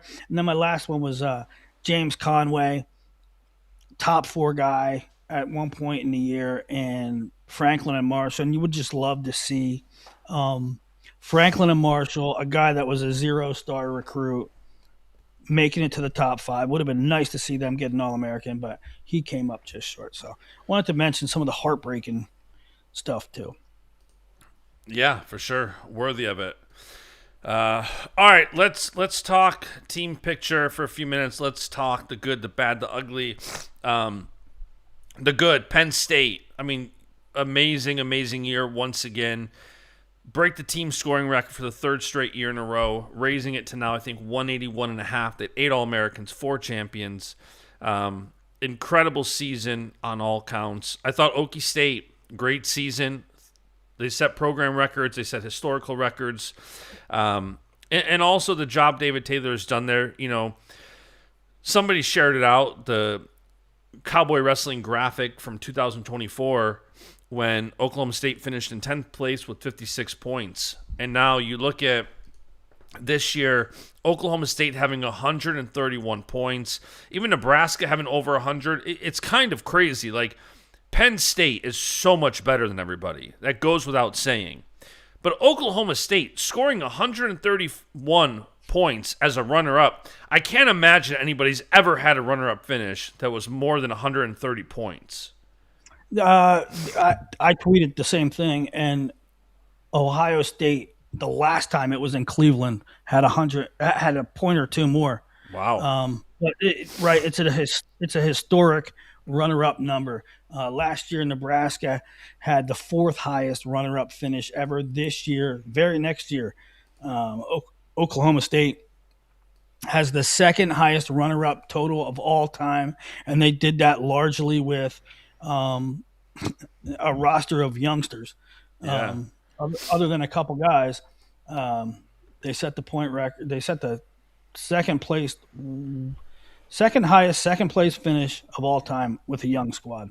And also, you know what's interesting about it just dawned on me. I had a light bulb moment. It just dawned on me. To set a scoring record 3 years in a row is utterly ridiculous. Mm-hmm. And that's utterly ridiculous in and of itself. You set the scoring record, that's an all-time moment. You set it twice in a row, that's stupid. You set it 3 times in a row, how? How do you do it? Listen to this. I just realized this. Penn State, for the 3rd year in a row, set a team record, a team point record. Now listen to this. They had 10 qualifiers. They set a team point record. Luke Lillidahl was not on the team the first time they said it. Marcus Blaze was not on the team. PJ Duke was not on the team. Rocco Welsh was not on the team. And before you say, well, he was at Ohio State, oh yeah, he wasn't there that year. But Rocco Welsh, 4. Josh Barr, 5. Cole Marisola, 6. They set a new team record with 6 guys who weren't on the team the first year they did it. That's crazy. So they're increasing their point totals with a whole new cast. Yeah, and it's kind of crazy because, Piles did the math. Penn State scored 40 and a half bonus points. That's more. He said he did the math, and they scored 36 and a half last year, 35 and a half the year before that. So they're even scoring more bonus points. It's not just have 4 champions this year. They literally have scored more bonus points. And a national champ, his tweet says, a national champ, no bonus is 20 points. So that's like having 2 additional national champions on your team, having 40 and a half bonus points. It's crazy. It's insane. It's insane. 8 were top 4. And that's where the rest of his tweet was too, is that Oklahoma State scored 20 and a half. So, Penn State scoring basically double the amount of bonus points. That's what makes it so hard to catch this team. That's what makes it so hard to close the gap, is Oklahoma State can have an amazing year. And by all accounts, they did. 8 AAs, 3 champs, an amazing season. And yet that part of that gap is just the bonus points. Penn State is a bonus point machine. There's so much chatter in the chat. We might just do a whole Q&A show on Wednesday. We just can't possibly answer every question. There's so many questions in the chat today that we want to dive into. It's hard enough to get through the show with how much there is. So that was Penn State, Oklahoma State, good. Oh, Iowa, good. Iowa having 7 AAs, and after being uh, having a Buried all year. rougher season and getting dragged through the mud a bit, I thought all things considered, Iowa had an awesome finish to the season with Ryder Block AAing, Gabe Arnold AAing, Ben Keeter AAing. Good end of the season for Iowa. Nebraska again. I think Nebraska. Let me say something about Iowa real quick. They were butchered and buried and drugged through the mud, and the message boards. Tom Brand's in trouble, and I'm not even saying. I mean, it was a little overboard and a little outrageous because Tom wasn't going nowhere, but um, they, they, they got drugged through the mud. I'm not even saying it's some of it to an extent isn't warranted. They look bad. They looked bad in a good stretch of the year. They weren't scoring points at all. Um, but when is the last time? When is the last time that Iowa met or exceeded their expectations at NCAAs? We have been going on for like 5, 6, 7, 8 years where we say Iowa didn't live up to expectations at NCAAs. Iowa underperformed. This guy didn't get the job done. This guy fizzled out. We've been saying that for a long time. Tom Brand's in the midst of his most difficult season, the season that he took the most criticism ever by far. I don't think there's been a coach in college wrestling that ever took as much criticism as Tom Brand's this year, and he turned it around. And for the first time in a long time, Iowa surpassed their expectations at the national tournament. Yeah, so Iowa deserves all the praise for that. Also, Nebraska, the good, back-to-back top 3 finishes at the NCAAs for the first time in program history. You know, they had an awesome tournament last year. Husker Willie was loving it, and even graduating some, including national champ Bridge Lovett, to still get back on the podium, back-to-back top 3 finishes. I thought all things considered, that's awesome, and that's with Allred breaking his ankle and not being able to continue. So kind of crazy. And Stanford, another good one. Stanford, I thought, had an awesome tournament. You know, Amazing. If we go through the first half of these weights, you kept hearing Stanford. And you know what? They too had some key losses and key injuries throughout the season, and to still be right there, what they finished 7th, I think. A couple years ago, you could see this coming. I saw the lineup that they were building. Their roster was not just a bunch of good recruits. It was like recruits that okay, this is gonna be a thing. I've tweeted it. I've said it on this show a year or two ago that Stanford in the future could be top 10, could even be podium. But Provo got it done. The reason they snuck up on us is because they had bullets. They had a lot of bullets. But at no point during the regular season did it flash a signal that said that they could do this. You know, I said it on preview shows. I said it about Nebraska. There is best case scenario, and then there is reality. And the reality is that one guy gets picked off here, one guy gets picked off there, and the other 4 or 5 have a good tournament, and you end up having a pretty good tournament. But, you know, that's the way the NCAA goes because it's really, really hard. Stanford, with the exception of Cardenas, who lost to 2 great wrestlers, they had every single guy best case scenario. Tyler Knox got it done with no easy path. Provo got it done with no easy path. Parco shook up the world. It all happened. Chris Ayers had them right where they needed to be. And, you know, A lot of people, if you're hardcore wrestling fans, what might say, well, Rob Cole got a lot of those. Rob Cole deserves credit for putting that roster. Sure, sure, sure. But Chris Ayers had those guys peaking. Chris Ayers got them over the finish line, got the job done. Aiden Valencia, for as good as he is, he doesn't win a national title without that staff. Yeah. So shout out those squads as good. The bad, Ohio State, obviously a disappointment to, they had some injuries, Feldman and Cannon, and, but also just, I don't know, I thought it was Well, bad. did we say Nebraska? Yeah, I talked about them.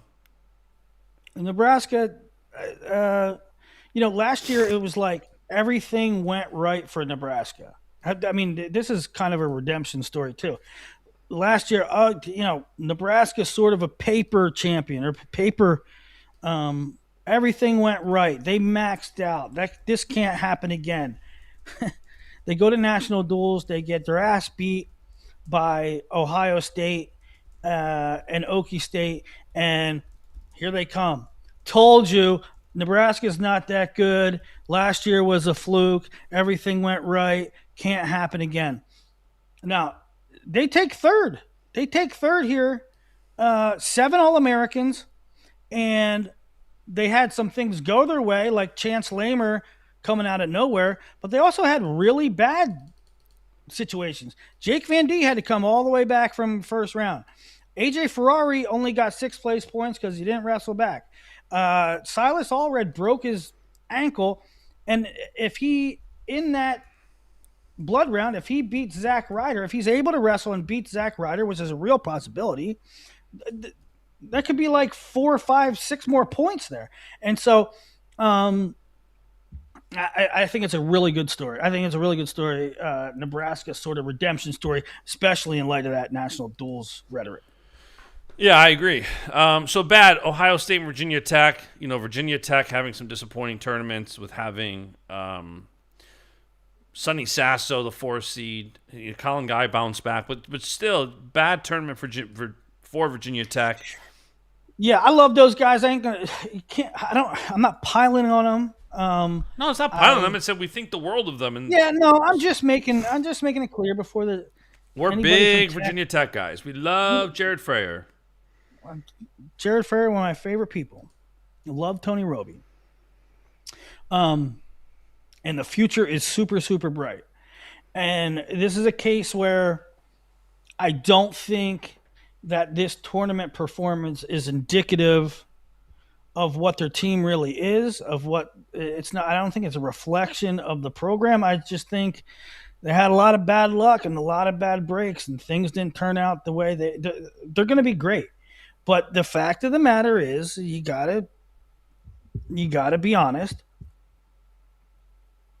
What could have been was much more than what happened, right? What could have been. You have to unburden yourself. How's it go? I'm not burdened by what's been. Unburdened. I'm unburdened. Unburdened. All you have to do is unburden. Unburdened. Unburdened by what has been. Unburdened by what has. Yeah, but what's the first part of that? I don't know. Who knows? Bunch of word salad crap. By the way, I think Virginia Tech's going to have a strong year next year, and this is setting up for a great. What can be unburdened by what has been? Yeah. And I thought the ugly Cornell, Kevin, plug your ears. Cornell's tournament, just not a good one. So much talent on that team, and just. Yeah, let me speak on Ohio State for a second. I sung their praises early and often, national duels, and throughout the dual meet season, it didn't fade. They really took it to Iowa. They had an excellent year. Excellent year. I mean, I think that Tom Ryan and Jaggers and Logan and that staff I thought they did a tremendous job there. Because honestly, I thought they were coming off a couple subpar, like head scratching. Like I thought I thought they had a talent. Anthony Ralph recruits and the staff recruits lights out. They are awesome. They're great. But I thought, I thought they lacked a little bit of spark. I thought they're guys, not the coaches. The guys, I thought the last year or two, they looked worn out. They looked uninspired. They looked like they had missed a little spark. And to start this season, I'm like, who the hell are these guys? They're the same guys, but they ain't the same guys. And that doesn't happen. That only happens with a staff that made an adjustment. And so they were good from the start of the season right through Big Tens, and it's sort of a shame that NCAA is the end all be all. Um, they had a really rough, Buzakis didn't do well. Feldman was hurt. Other guys not making, not getting it done, or not maxing their potential. I hate that the world's sort of dumping on Ohio State right now. They had an excellent year, man. One weekend didn't work out for them. Yeah. And then my ugly was Cornell. I just thought with having, Jackson Joy not All-Americaning, Simon Ruiz, Tyler Ferreira, Vince Cornell, those guys not getting on the podium, Meyer taking eighth, to have that much talent and only one AA, just not a good tournament for Cornell. And they have the talent, they have the coaching, they have everything to make it happen. It's just did not happen this weekend. I talked to Mike Gray 2 days before the tournament. Love the guy. Love that whole community, and the program and the people in it. And it does me I get no satisfaction by saying they had a bad tournament, but they had a bad tournament. They had, I don't know. Again, I don't think it's indicative of the program. They just had a bad weekend, but it was a bad weekend. And to only get one AA, remember, this is a program that just came off a runner-up finish 2 years ago. So I don't think it's a symptomatic thing. But to have a returning All-American Simon Ruiz, the 2 seed, to have Jackson Joy, the 2 seed, there's one other in there. And all of them came up just short. And then Meyer, who was a perennial national title threat, take eighth. It was perfect storm. It was the worst case scenario for him. But the good news is every single one of them is back. Alessio Parrington's coming. I have really high hopes for him. The Cortez brothers could be in the lineup. A couple other spots, and Cornell will be as dangerous as always next year. Yeah, and it's kind of crazy because you don't want to pile on teams who had a bad performance. You kind of pointed out that there was, I think, half the teams there scored less than 7 points as a team. Okay, so I wanted to get into this too. I think this is like a very acute analysis and a sobering analysis of where we are at right now in this era of wrestling. And also for the programs that we're talking about that had a bad tournament, that had an ugly tournament, there is a lot to go around. We mentioned Cornell and Tech and Ohio State, but there is a lot of bad to go around. And when you couple that with the teams at the top, I never seen anything like it. And I don't think it's a great sign. The top, 6 teams of 76 combined for 50% of the AAs. How many teams had a champ? 3, 4? You had Penn State, Okie State, NC State had 1, Stanford had 1, Minnesota had 1. 6 teams had half the AAs. Look at these team scores. And I tweeted a shot of the team scores with 4 teams 90 points and above is bonkers. That never happened. That never happens. A few years back, one year Iowa won the team title with less than 100 points. They won the team title with less than 100 points. Now you have 4 teams on that level in 1 year. It falls off a cliff. Like Yeah, Virginia it's Tech. crazy. Virginia Tech had 41 and a half and was 11th. Just look at some of these numbers. Missouri had 34 points. Illinois 28. Lehigh didn't have a great tournament, 26 and a half. Cornell was 18th with 21 and a half points, one All-American. Pitt had 13 points. Lockhaven had an All-American and had 6.5 points. Wisconsin had 6.5 points. North Dakota State and South Dakota State, by no stretch of the imagination, are they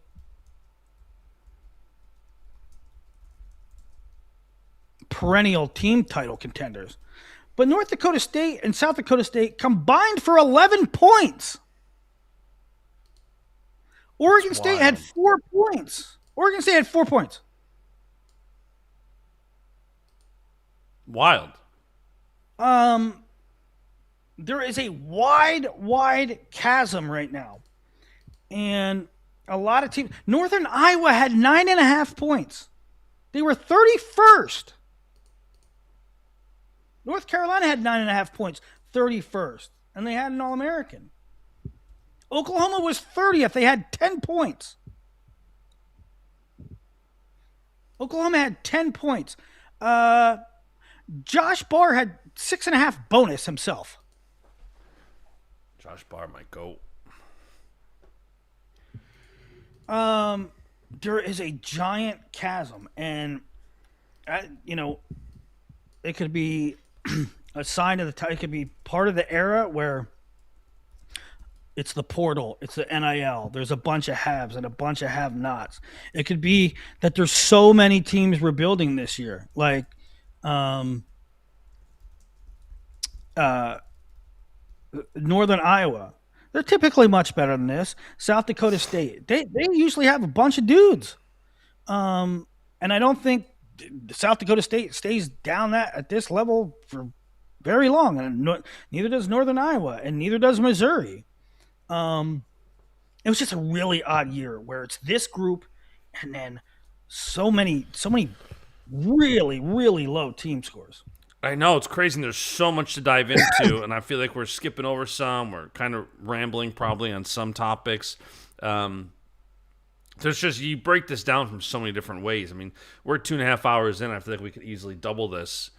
But that's the main takeaways. That's the picture at each weight. That's the Heartbreakers, all grit, all heart team. That's the teams, good, bad, and the ugly. I'm sure we'll be having shows regularly to dive into more and more of this. Willie, for today's show, any final thoughts here as we put a bow on this show? Much more fodder to come with NCAA's. There's just so much to dive into. Yeah, tons of stuff. We'll talk. We got a long time to talk transfer portal and yada yada yada and who's moving what weights and stuff. My hope. I think there's going to be less transfers, less portal movements, less bags of cash, and by the book. Now with the clearinghouse, you technically can't do it, but we'll see if it's by the book or not, and we'll see if I think any shady business. I am of the opinion that we see less of it. That is my real deal expectation. However, there's a chance I'm just being optimistic. Yeah, and we'll talk about it more Wednesday, Thursday, because Willie and I had talked about it, and there could be another freaking hour on this. But with the portal not opening till next Wednesday, last year it opened up before NCAA. So this week was crazy with, we've been live, Jason Bryant, for 2.5 hours. This week last year was crazy with portal additions. Even during NCAA, Swiderski went in, Facundo went in. I'm very curious this year if we're going to get wrestlers saying, I intend to enter the portal next week and put themselves on coach's radar. If I was thinking about transferring, I would probably tweet and Instagram thinking about entering the portal, thinking about transferring, thinking about next steps. Number one, to see what kind of feedback you get, and number two,